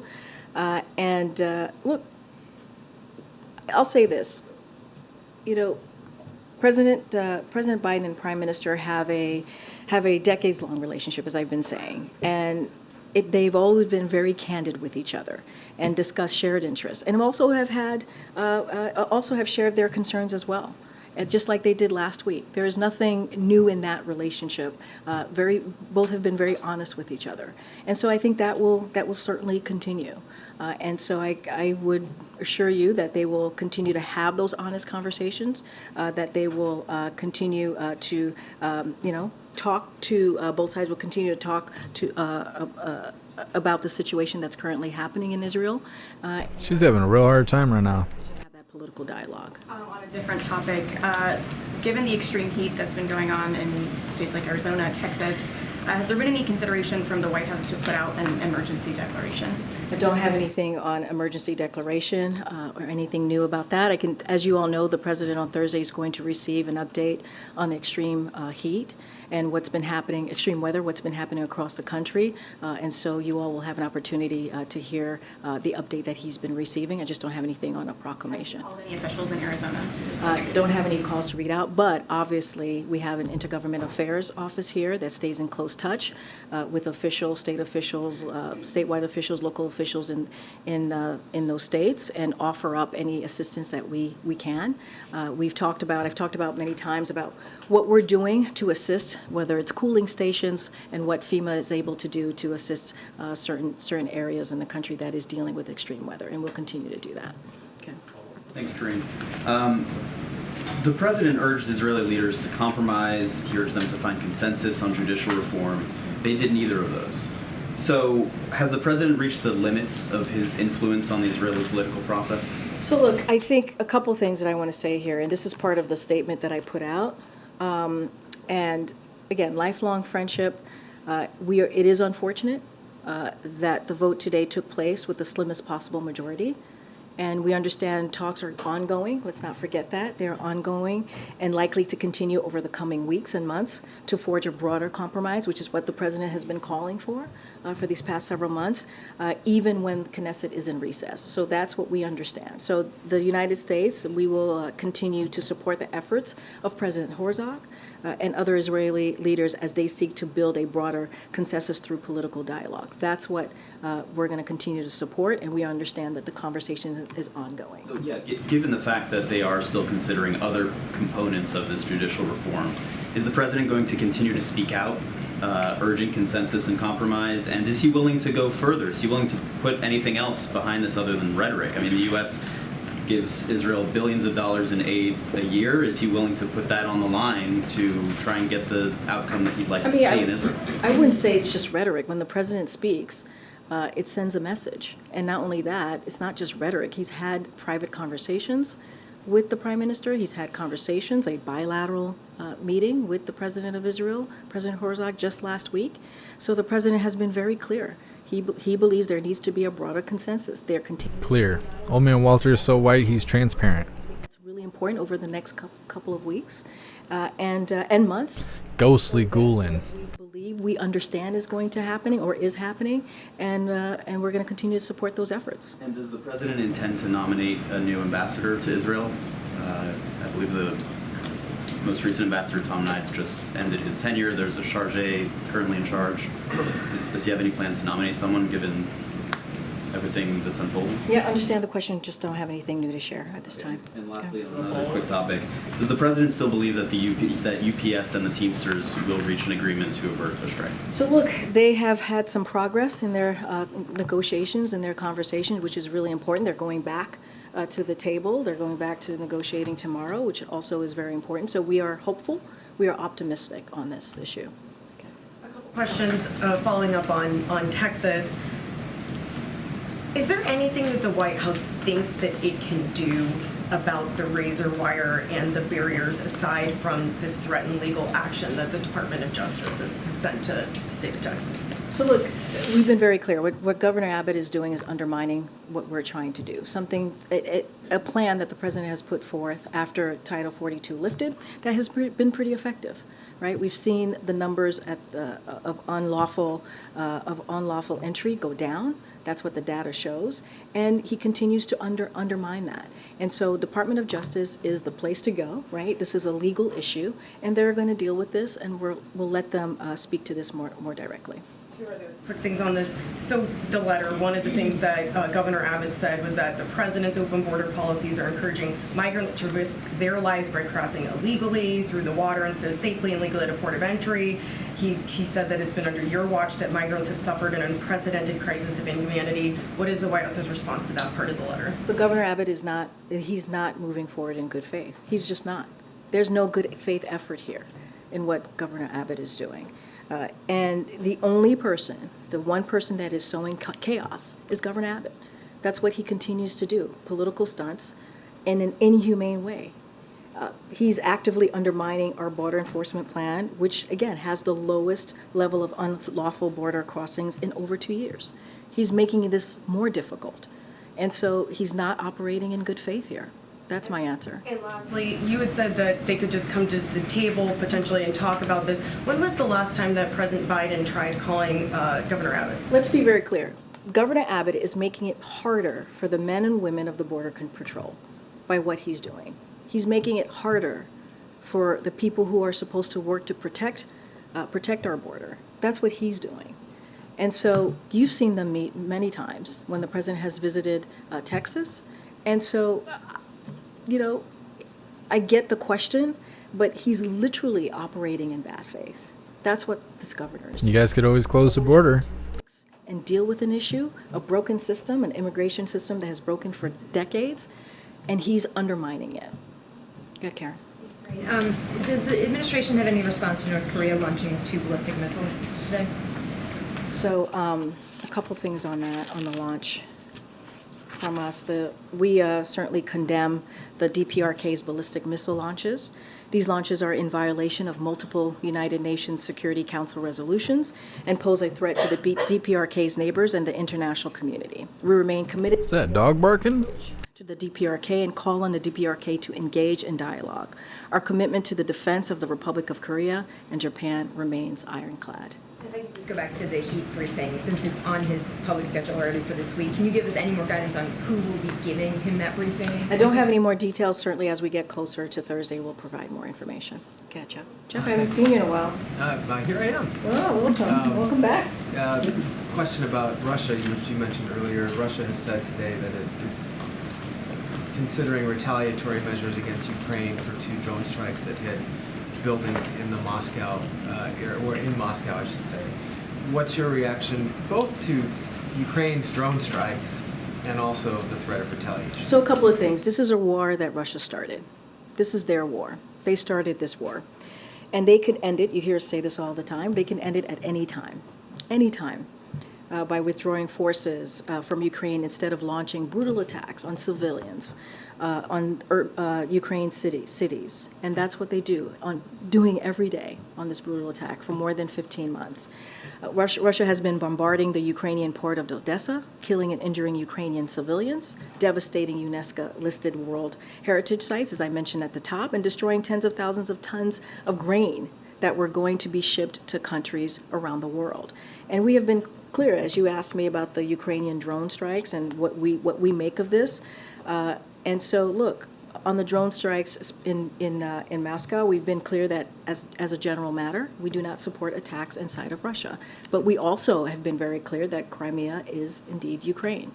And so, again, this is something that when it comes to this war, this is, as we all know, Russia started this war and they can end this today. But what we will continue to do, we'll continue to provide security assistance to Ukraine as we have been for more than 15 months as they are fighting for their freedom, fighting for their sovereignty. And so that is our commitment to Ukraine. You saw that at the NATO summit for all 31 leaders just recently, 10 days ago, the last time when we recently traveled.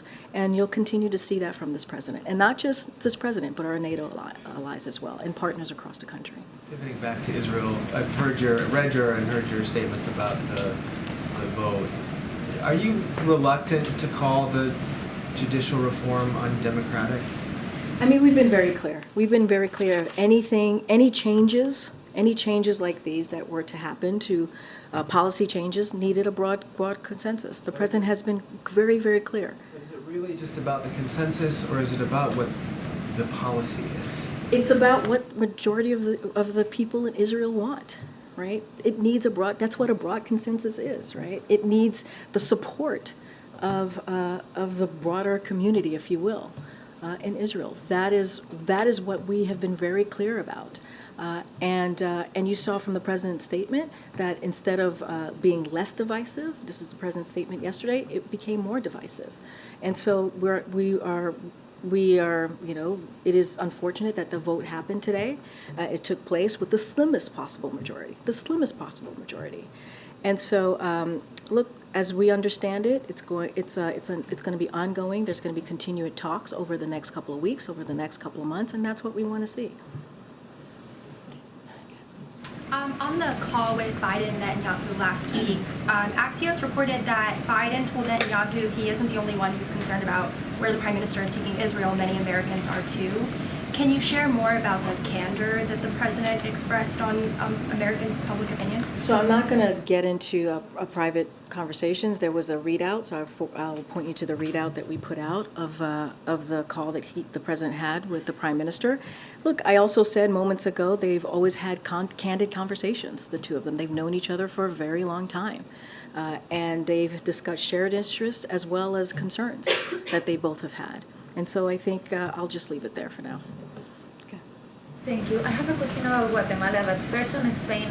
There were general elections yesterday, and the two major parties did not win enough seats in the parliament to form a government. So I was wondering if you had a comment on the results, and specifically if the United States is concerned about political instability. So we congratulate the people of Spain on their elections yesterday. The United States will continue to work closely with any government that emerges from the electoral process, as we have worked with Spanish governments in the past to advance our shared goals and mutual interests. Guatemala, sorry, do you have any comment on Guatemala, on the recent events, and specifically on the the police raid, that took place on Friday on one of the offices of the candidates to the presidential elections? In Spain? No, for Guatemala. Oh, Guatemala. Sorry. No worries. I thought you were still asking about Spain. A couple of things there. So, look, we are deeply concerned by ongoing efforts to interfere with the elections in Guatemala. Guatemalans deserve the right to vote for their preferred candidate between the certified winners of the first round of elections on June 25th without any interference. Threats to arrest election officials or party officials threaten to undermine Guatemala's democratic process. So we're closely monitoring the developments with our regional partners and international organization ahead of the August 20th runoff. Guatemalan authorities can show leadership by ending this assault, on the basic democratic freedoms of the Guatemalan people, and the world is indeed watching. Go ahead, April. Corrine, a couple of questions. This announcement by the President tomorrow is dropped right in the midst of this racial and political dynamic, as you will. Shut up. Former head of the U.S. Commission on Civil Rights said this is not... Just shut your stupid face. ...that the history and the truth of Black America has been obscured, had revisionist history, and as you said, lied on. How do you marry these two moments with the President's announcement tomorrow, as there are those who believe, one, that African American history has been lied on, propagated by this administration? How do you make this a significant moment, as it was in history, for those in this moment who don't believe it? So the President has made it very clear. We cannot pick or choose our history. We can't. We should learn everything about our history, the good and the ugly. The President has said this over and over again, right? And he's made that very clear. When you think about the National Monument, it tells the story of events surrounding Emmett Till's murder, right? And I said this earlier. It was a significant event, a sad event that led to the Civil Rights Movement. And we need to continue to tell that story, tell his story, and not just his story, the story of his mother, and what she tried to do to make sure that what he went through was not lost. And so, as we talk about the Civil Rights Movement, as we talk about Emmett Till's story, this is American history, and it is the broader story of American Black oppression, the survival, and the bravery in America. All of that is connected. And so, yes, it's an important moment. You're going to hear directly from the President tomorrow. So I would certainly say to you to tune in. He'll speak to this more specifically and more directly. And so what I can promise you is that this administration is certainly committed to making sure that we tell America's and this nation's complete story. And that's what you've seen from this President over and over again. Your version of the complete story. not stopping, from Florida to everywhere else. How do you plan to continue to tell this story? As again, there are still segments of society who don't either want to hear it or believe it's a lie. So a couple of things. You heard from the Vice President directly, right? She gave a very forceful rebuke of what is going on in Florida under that governor's leadership. And so that's something that you're going to continue to hear. You're going to continue to hear from this administration speaking out and being very clear about how dangerous that type of rhetoric is to our country and to our history. So you'll hear that. Dangerous words. Important moment coming from this administration, showing and lifting up a story of Emmett Till by acknowledging. Look at her little claws. We continue to acknowledge what he went through. The event that happened again led to the civil rights movement, and so that monument is important. I think it's important for the president to be able to do this, the fourth one in his administration. So you'll hear directly from the president, and he'll continue to speak to this.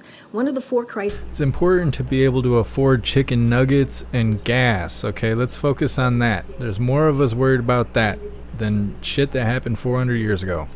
Uplift what we're seeing across the country over the past couple of years, not just a couple of years, but over what we have seen over the past decades. And so this is a president that doesn't shy away from that and is going to continue to speak up. My last question on HBCUs. The HBCU White House Council is expected to meet and issue a letter for the president this week. And this, they were, the way I understand it, they were pulling it together before the Supreme Court. Why does she get so much time to talk, way more than all the other so-called reporters? Of it is about capacity. No interrupting, nothing. About capacity for historically black colleges and universities that is already struggling with this influx of students, and now more so because of the decision by the U.S. Supreme Court on affirmative action admissions. So a lot there. Look, we're going to continue to monitor, to your point about capacity. Certainly, we're going to monitor that closely. As you stated in your question there to me, April, this is we had already seen record applicant increases before the Supreme Court decision on affirmative action. So that's something that we had seen, as you mentioned.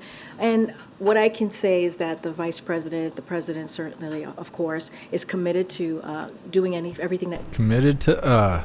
That's what I thought. We've awarded a historic amount of funding to HBCUs, about $7 billion. I think that shows our commitment to making sure that HBCUs continue to thrive and they have the resources that they need. But as it relates to increase of applicants, we're certainly going to continue to take a look at that closely. And I'll just add, we have the White House of Public Engagement here, and who is going to continue to remain in close contact America with HBCUs, great again. as we have the last 2 years. I have two questions about the Global South. First of all, the Russia-Africa Summit is happening this week. President Putin has offered to African countries a low-cost grain deal, selling them cheap grain from Russia. Is that a solution that the White House would support to get around the expiration of the grain deal, or would you like to see these countries agitate for a full return of the grain deal? And look, I mean, I've been very clear at the top that Russia needs to go back to the agreement that we had on the grain deal. I mean, that's what I said at the top. That's what we want to see. That's the solution. That's the answer. That's what we are going to continue to call for. So Algeria and Egypt, which are two partners of the U.S., the First Lady visited both recently, have applied to join BRICS, which, as you know, is Brazil, Russia, India, China, South Africa, and represents kind of a non-alignment force that stands against kind of Western hegemony. So how do you feel about this development? Do you welcome this? So we have a couple of things here. First, I would refer you to the countries to speak on their own about their diplomatic engagement. That is something that they should certainly speak to that on their own. For our part, we lead in our engagement with an affirmative agenda focused on demonstrating the benefits of our governance and economic models. U.S. policy does not ask our partners to choose between United States and other countries. We have repeatedly emphasized that the U.S. does not want to limit countries' partnership with other countries, but we want countries to have choices on how to deliver results to their citizens as well. I'll also add, we've talked about this a couple times already, that Russia will be forced to explain itself when it meets with African countries about why they decided to stop participating in the Black Sea Grain Initiative, as you just asked me moments ago. Like, that's what we want to see. We want them to get back into the initiative, the Black Sea Grain Initiative. And look, Russia's actions this past week, as I mentioned already, which include the blockading of Ukrainian ports to stop the export of grains and critical food products, and bombing grain stockpile shortages facilities, have increased the price of food in many places throughout the world, and it will hurt regions such as the Horn of Africa as well.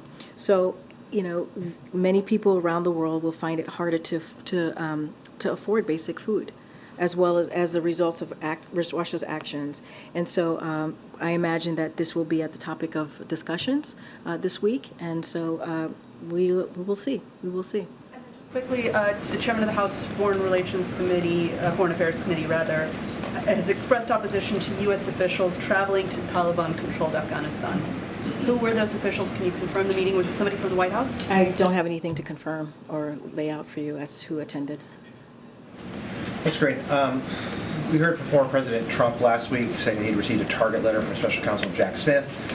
There's a speculation with the grand jury meeting this week, an indictment could come at any time. Over the weekend, the former president posted a series of ominous social media to a social media account suggesting that it's a very dangerous thing to even think about charging him with a crime, saying, another one, if you do something bad to us, we're going to do things to you that have never done before. So what is the level of concern at the White House that the former president is trying to incite violence? And secondly, what steps have there been for the White House, federal government, to speak to local and other law enforcement officers to prepare? So look, first I'm going to be very careful. As you know, Donald Trump is a candidate. He's the fucking man.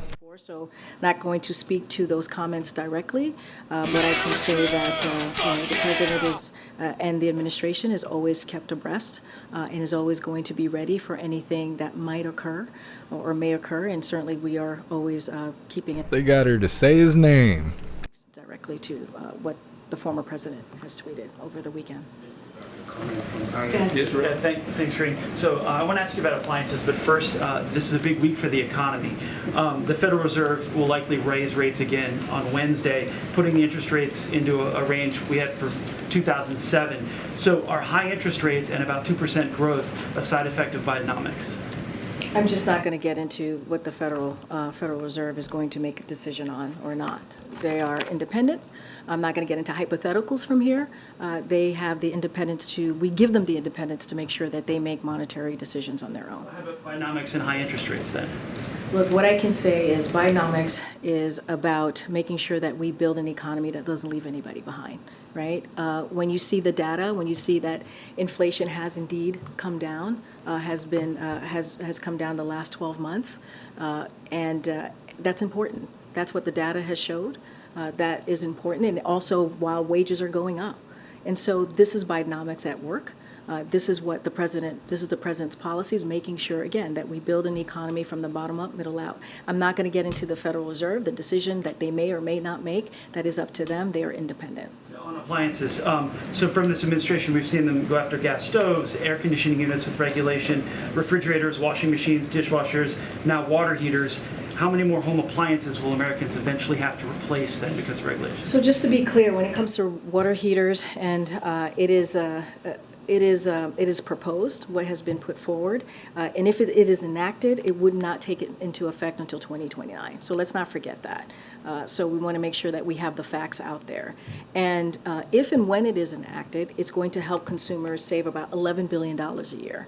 That's what the president wants to do. He wants to make sure that we lower costs for the American people. That's why the Inflation Reduction Act is so important, right? Because it's going to provide up to $2,000 in credit as it relates to energy. So those are the things that the president is focused on. But again, if enacted, it wouldn't be enacted until 2029. And if it is enacted, to add to that, consumers would save $11 billion a year. So my toaster is safe. The administration has been very forceful in denouncing the efforts to restrict and revise history in some cases, but has it explored going further? For example, the chairman of the Congressional Black Caucus told us he was calling on the administration to leverage the Education Department which can restrict federal funds, or the Justice Department in states that are attempting to restrict the way history, Black history and slavery are taught. So I don't have anything new to share about policy changes that we would be making as it relates to your question. What I can say to you is that this is a president that has shown his commitment over the last 2 years when it comes to education, even when it comes to when the affirmative action by SCOTUS when that decision was made.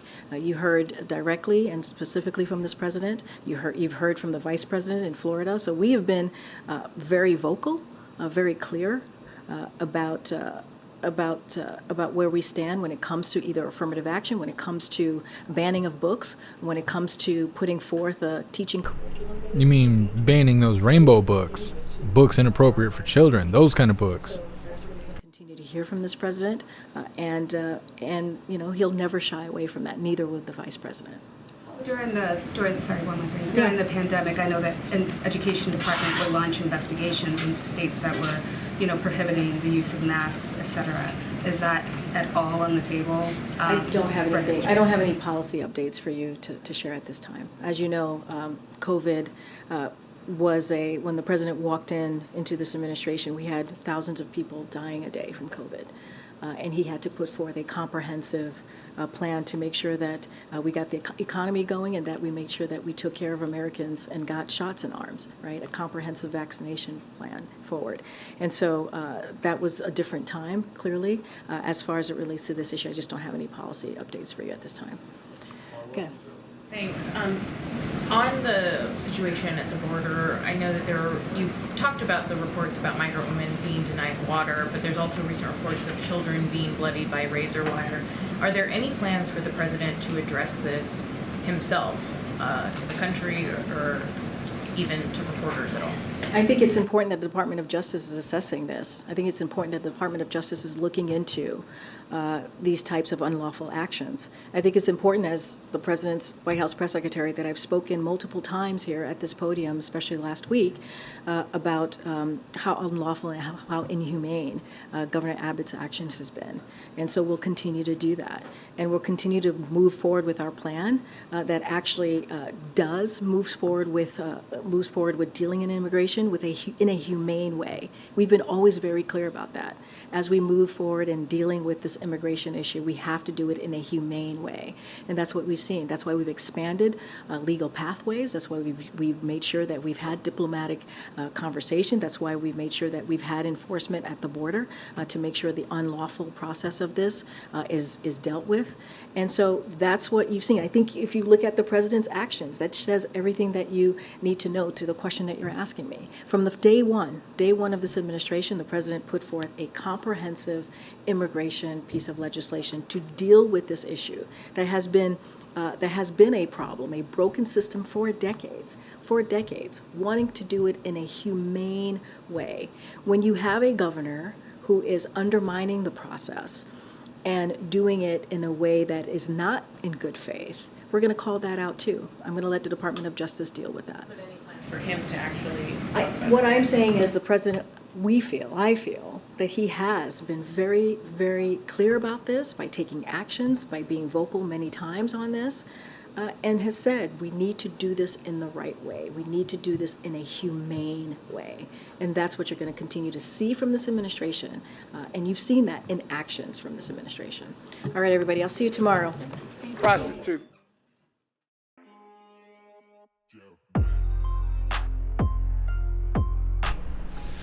KJP. All that lying and crying from the White House. They even got her to say President Trump.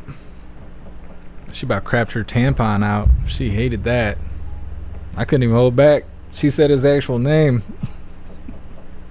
Proud of you.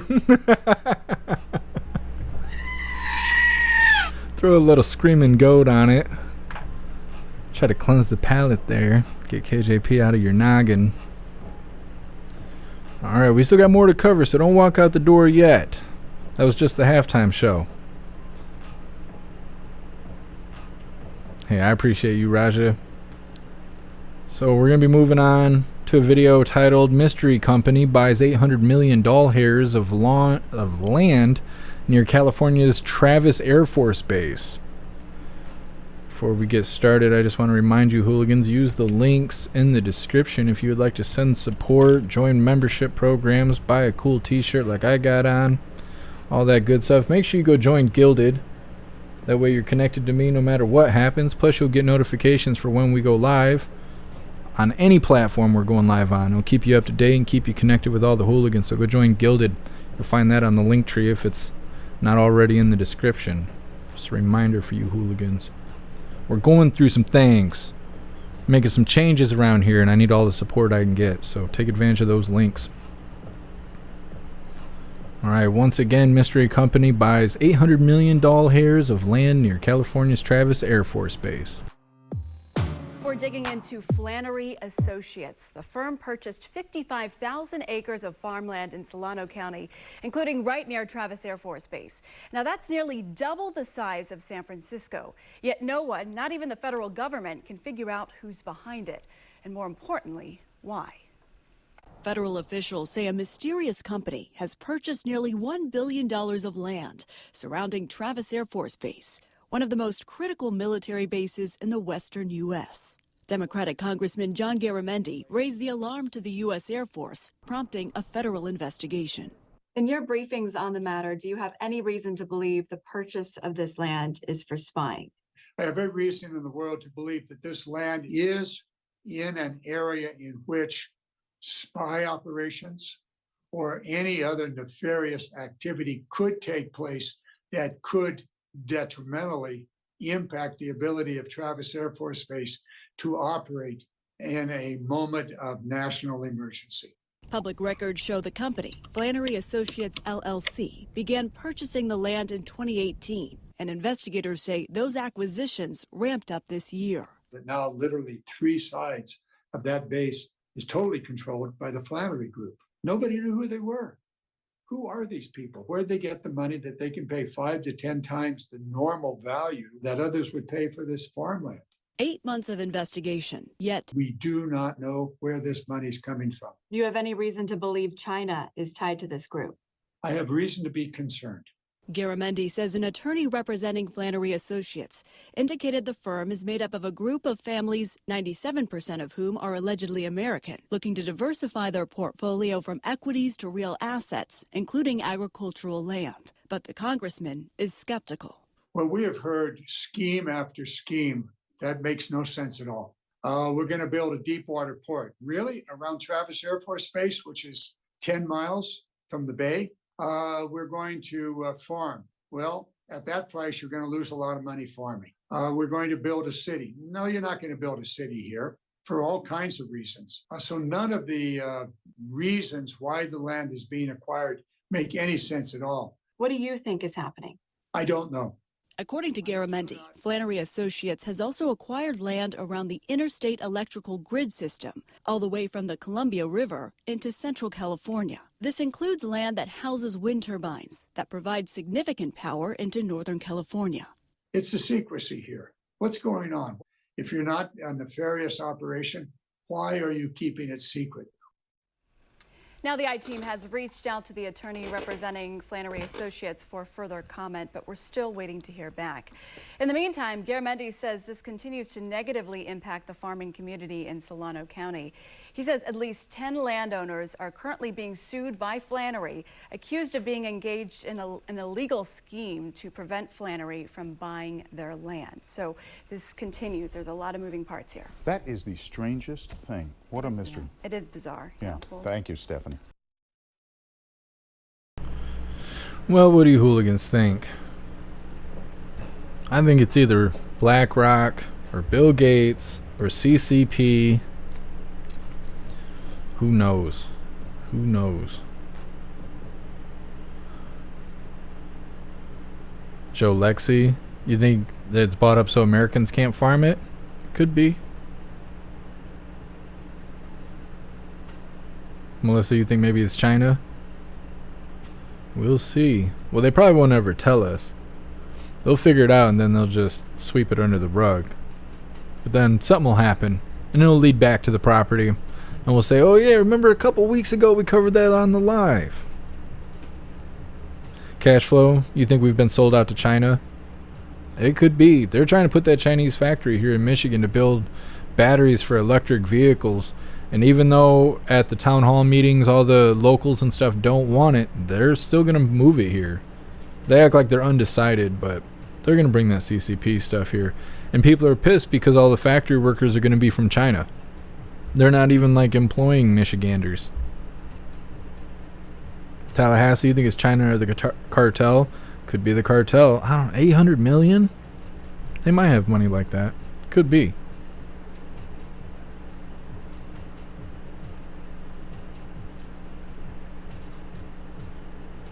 Rear wheel. You couldn't have made your name any harder. Probably underpaid. Probably. Wouldn't that be something? Move the factory here, bring their own employees here, and they don't even pay them a livable wage. That sounds about right. Sounds right. Hey, I appreciate you, EFO. 10-man, Bill Gates, yeah. We'll figure it out one way or another. We'll keep at it. We're going to move on to this next video titled Tennessee Students Suspension Over Memes Sends Dangerous Message. Doing a lawyer interview. The child made a meme poking a little fun at the principal. Got suspended. I was telling you guys a couple days ago we were talking about this. Kids are going to be so used to community guidelines and being told what they can and can't do by the internet that they're going to think that's normal. And when they become an adult and the government's like, all right, we're going communism, kids are going to be like, okay, because they don't even know any different. They pretty much exist on the internet right now where they're being, I don't want to say groomed. They're being trained, they're being coached basically by social media that it's okay to be restricted because of some community guideline that's not a law. It's messed up. All right, let's go ahead and get her started.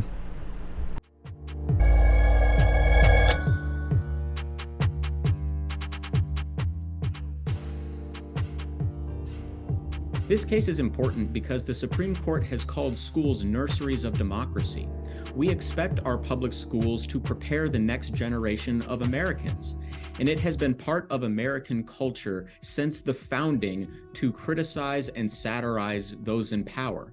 And it teaches a very dangerous lesson to kids about what America and our Constitution is about if they're taught from a young age that if they criticize or satirize somebody in power, that they can get in trouble for it. That is not what the First Amendment is about, and it is not what the Constitution is about. My name is Connor Fitzpatrick. I am an attorney at the Foundation for Individual Rights and Expression. So last year, a high school student at Tullahoma High School posted 3 memes on his personal Instagram page satirizing the principal. The memes were very tame, they did not threaten anyone, they did not contain any bad words, but what they did do is poke fun at the principal's overly serious nature. The first meme showed the principal holding a box of vegetables. The second showed the principal in a dress with cat whiskers and cat ears. And the third showed the principal being hugged by a cartoon bird. And in retaliation for posting those memes, the school suspended the student for 3 days. And that's a violation of the First Amendment. The school claimed to be relying on a student policy that prohibits students from posting anything online which embarrasses, demeans, or discredits someone else. But the problem with that is posting content which embarrasses or discredits a government official is protected by the First Amendment. It has been for over 200 years. And more than that, it's a vague policy. A video of the high school quarterback throwing an interception might embarrass or discredit them. Surely the school isn't going to prohibit that. And the danger with vague policies is that those in power use it to suppress criticism. There are 2 primary Supreme Court cases that will govern this case. The first is Tinker versus Des Moines from the late 1960s. Tinker involved middle school students who wanted to wear black armbands to school to protest the Vietnam War. And the Supreme Court held that as long as a student's expression does not substantially disrupt the school day, The First Amendment protects their right to make their voices heard. And the second case that governs this particular dispute is a case called Mahanoy, and it's from 2021. That dealt with a Snapchat post by a high school student who was unhappy that she didn't make the varsity cheerleading team. And when she didn't, she posted a couple of snaps to Snapchat saying a few bad words about the cheerleading team and the school. And what the Supreme Court held is that based on Tinker, because her Snapchats did not cause any disruption at school, the school had no business punishing her for her private expression on her own time. And that's the case here. The student posted these Instagram memes on his own time, 2 of them during summer vacation away from school, and they did not disrupt school. In order for a school to be able to punish a student for their expression, it has to meet a very high bar. It has to substantially disrupt the school day. And the cases that have interpreted that standard have found that what's necessary is something like a direct threat or sexual threat against another teacher or another student, something that tangibly impacts the school day or could tangibly impact the school day in a severe manner, like threatening the school's safety, like threatening violence. Nothing like that is present here. These are peaceful, playful Instagram memes showing the principal holding vegetables and being hugged by a cartoon bird. They aren't threats. They're nowhere near what courts have held is required in order for the school to censor it. We feel comfortable that these memes are squarely protected by the First Amendment because they occurred outside of campus, did not disrupt the school day, and the school has never claimed otherwise.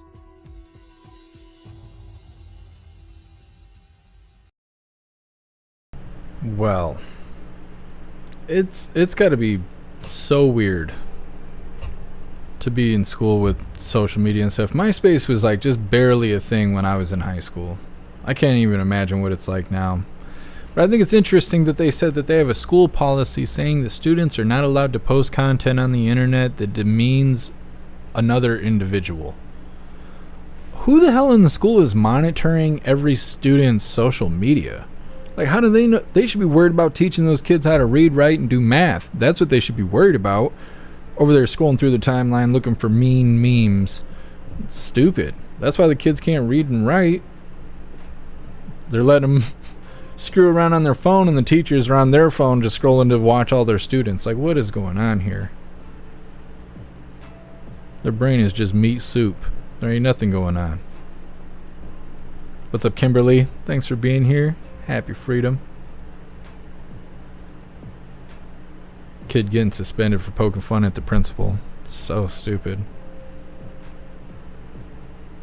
How did they even find it?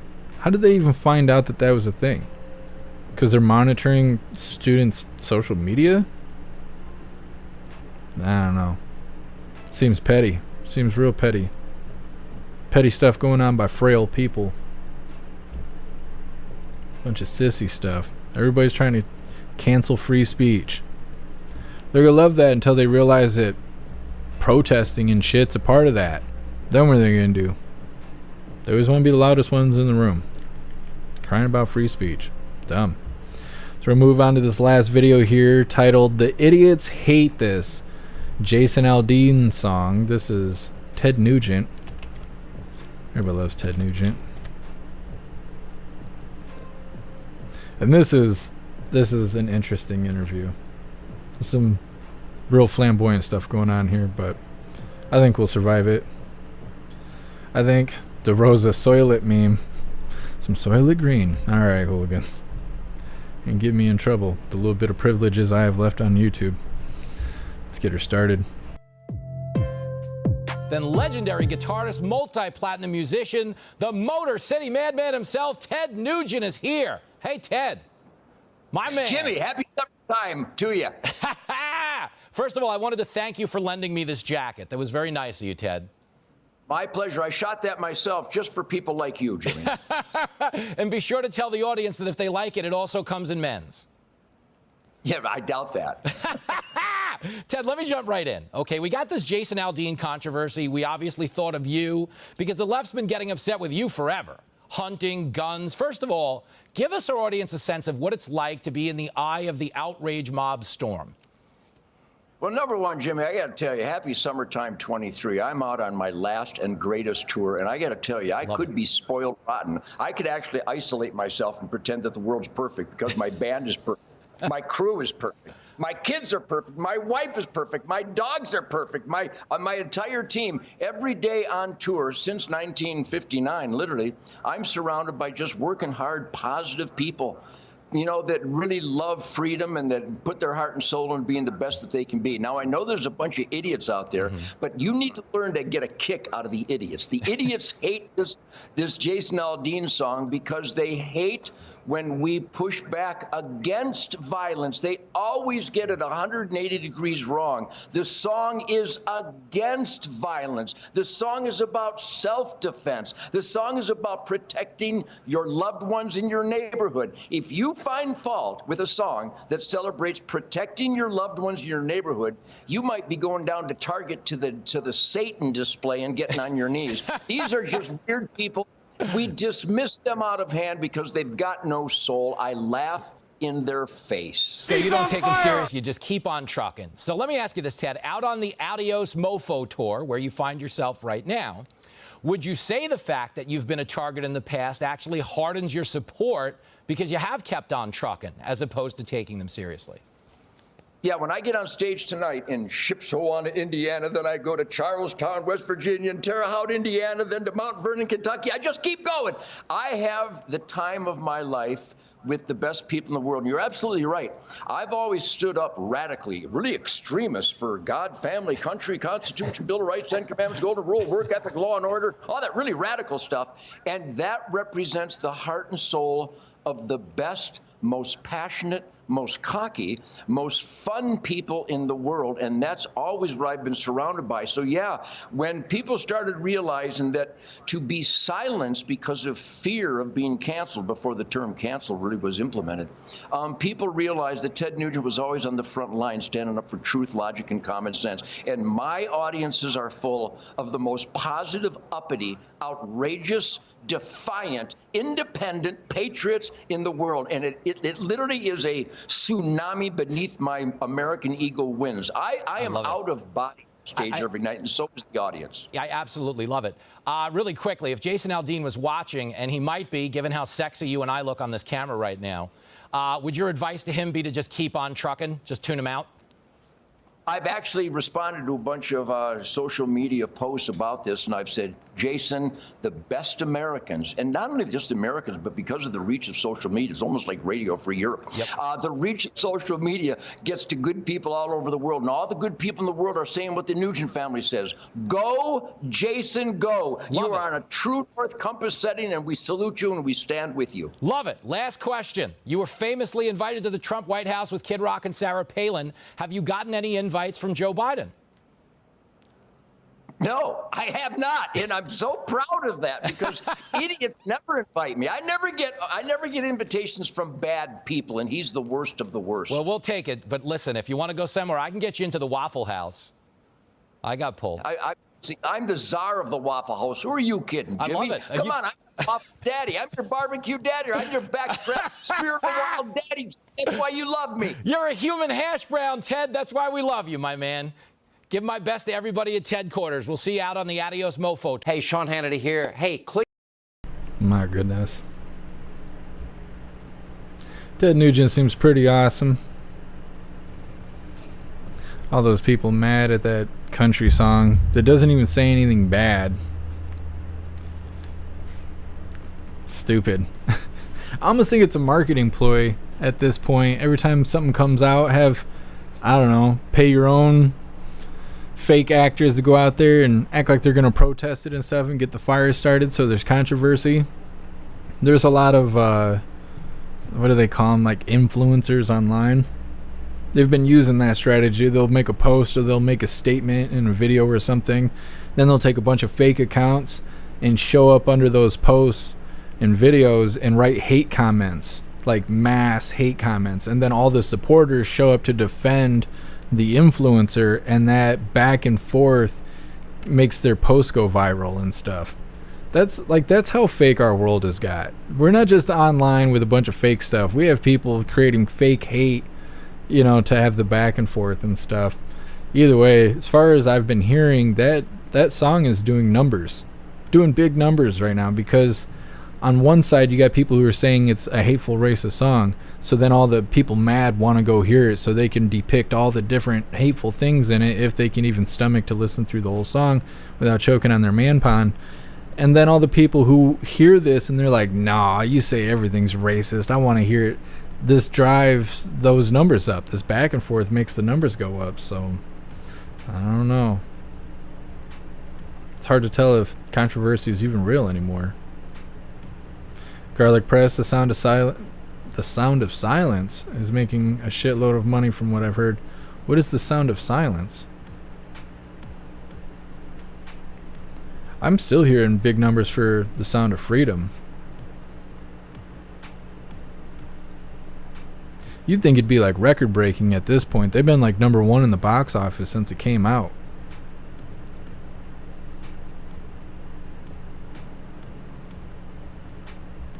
Just reading through the comments really quick.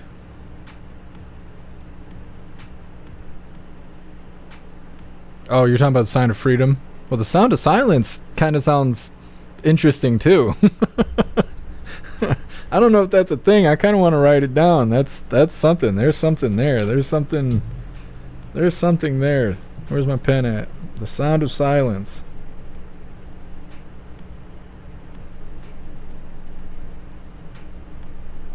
That's how you know the kids are doing something wrong.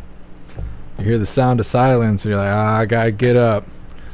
And I heard them yelling, screaming, and kicking each other in about 15 minutes. They must have united and found a way to destroy the bathroom or something. That's how kids are. Well, hooligans, that is all the coffee I had for you guys today. I really appreciate all of you guys being here, especially everyone that's moved over to Rumble, the website, or over on Kick and Odyssey and all that. You guys' support is going to keep us going, keep us living. I'm trying to tighten things up, embrace for the impact of being demonetized on YouTube. But as long as we keep all that support rolling to these alternative platforms, not only will we come back bigger and better than ever, but we'll be able to sustain. We won't have to worry anymore about those community guidelines. I'm already kind of feeling liberated, and I'm trying to tone it down. I'm trying to be like, okay, we're not there yet. We're not good yet. We're not out of the woods yet.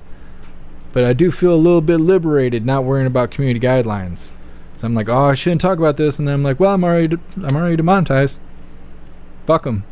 Like, might as well just say what we want and show what we want. I mean, I'm not gonna purposely scrap my YouTube channel, but we'll be better off. We'll be better off on all these free speech platforms, and I think a lot of you guys feel that way. That's why I appreciate all of you guys showing up. I know the apps suck, and I know there's inconveniences. I do, I know, and that's why I don't try and be too pushy, but we're going through a hard time right now, and I gotta raise as much awareness as possible. I need all the support I can get. I need all the unity we can bring on, and just get away from the censorship. It's not good for anybody, and we'll be better off without it. Can Killer, hello darkness, my old friend. I know, all the time. Well, I appreciate you guys being here. I'm not gonna put you through the spiel deal. Edward was telling me that sucks, and that I shouldn't do it anymore, because people don't want to hear me advertise to them, and I understand that. I do. So I'm just gonna drop the Linktree link here, and I want you guys to go join Gilded. And you know why? Because it's free. It'll keep you guys connected to me. It'll give you guys the alerts every time we go live. You don't have to worry about the platform sending in the notifications. You can get the notifications directly from me. I will send you the notifications myself, and you don't have to be late to the lives anymore. So go join Gilded. But if you would like to support, all of the links are on the link tree. They're also in the description. So if you prefer one of these alternative platforms, or if you hang out with us in Gilded, you can get a membership for any of those over there. You can join the membership program on the website. Yeah, all of it's available. You can get a cool shirt like I got on. We got new designs coming. We got new emojis coming for everybody that's on Kick and on Odyssey, or on Rumble. I'm gonna check Odyssey to see if we can upload any kind of custom emojis over there. I know we can't do the custom badges yet. On Kick, we have the custom badges. So on Kick, every month that you guys are subscribed, you'll have all the badges that you had on YouTube. Your H badge is already there. I've uploaded all of them for like 2 years out. So we're all good over there. I am going to keep pushing to keep making these things better. I do want you guys to feel comfortable on these alternative platforms. We got to get away from that censorship. We'll never be able to do a good job as long as we have them hovering over us with the ban hammer. So we just got to get away from it. I appreciate all of you guys. We're going to do the Pledge of Allegiance, and then we are going to wrap this up. Please join me for the Pledge of Allegiance. I pledge allegiance to the flag of the United States of America and to the republic for which it stands, one nation, under God, indivisible, with liberty and justice for all. Heck yeah, we did the thing.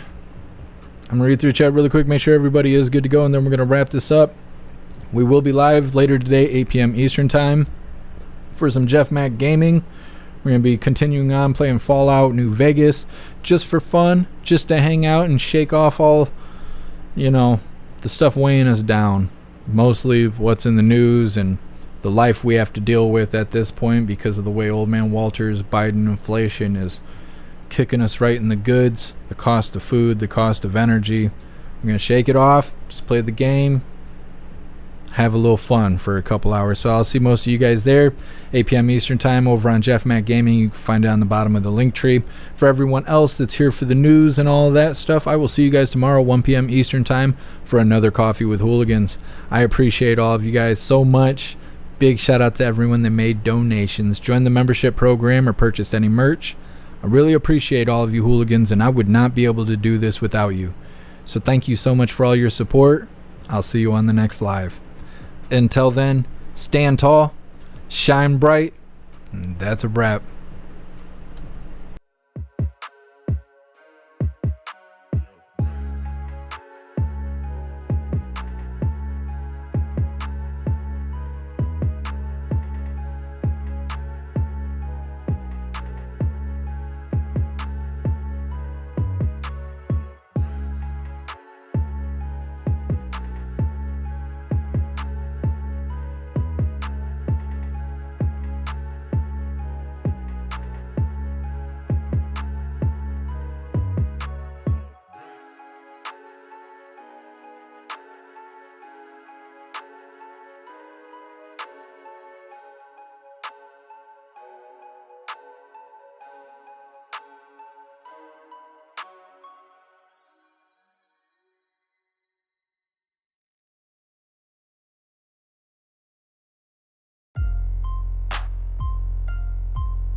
Jeff.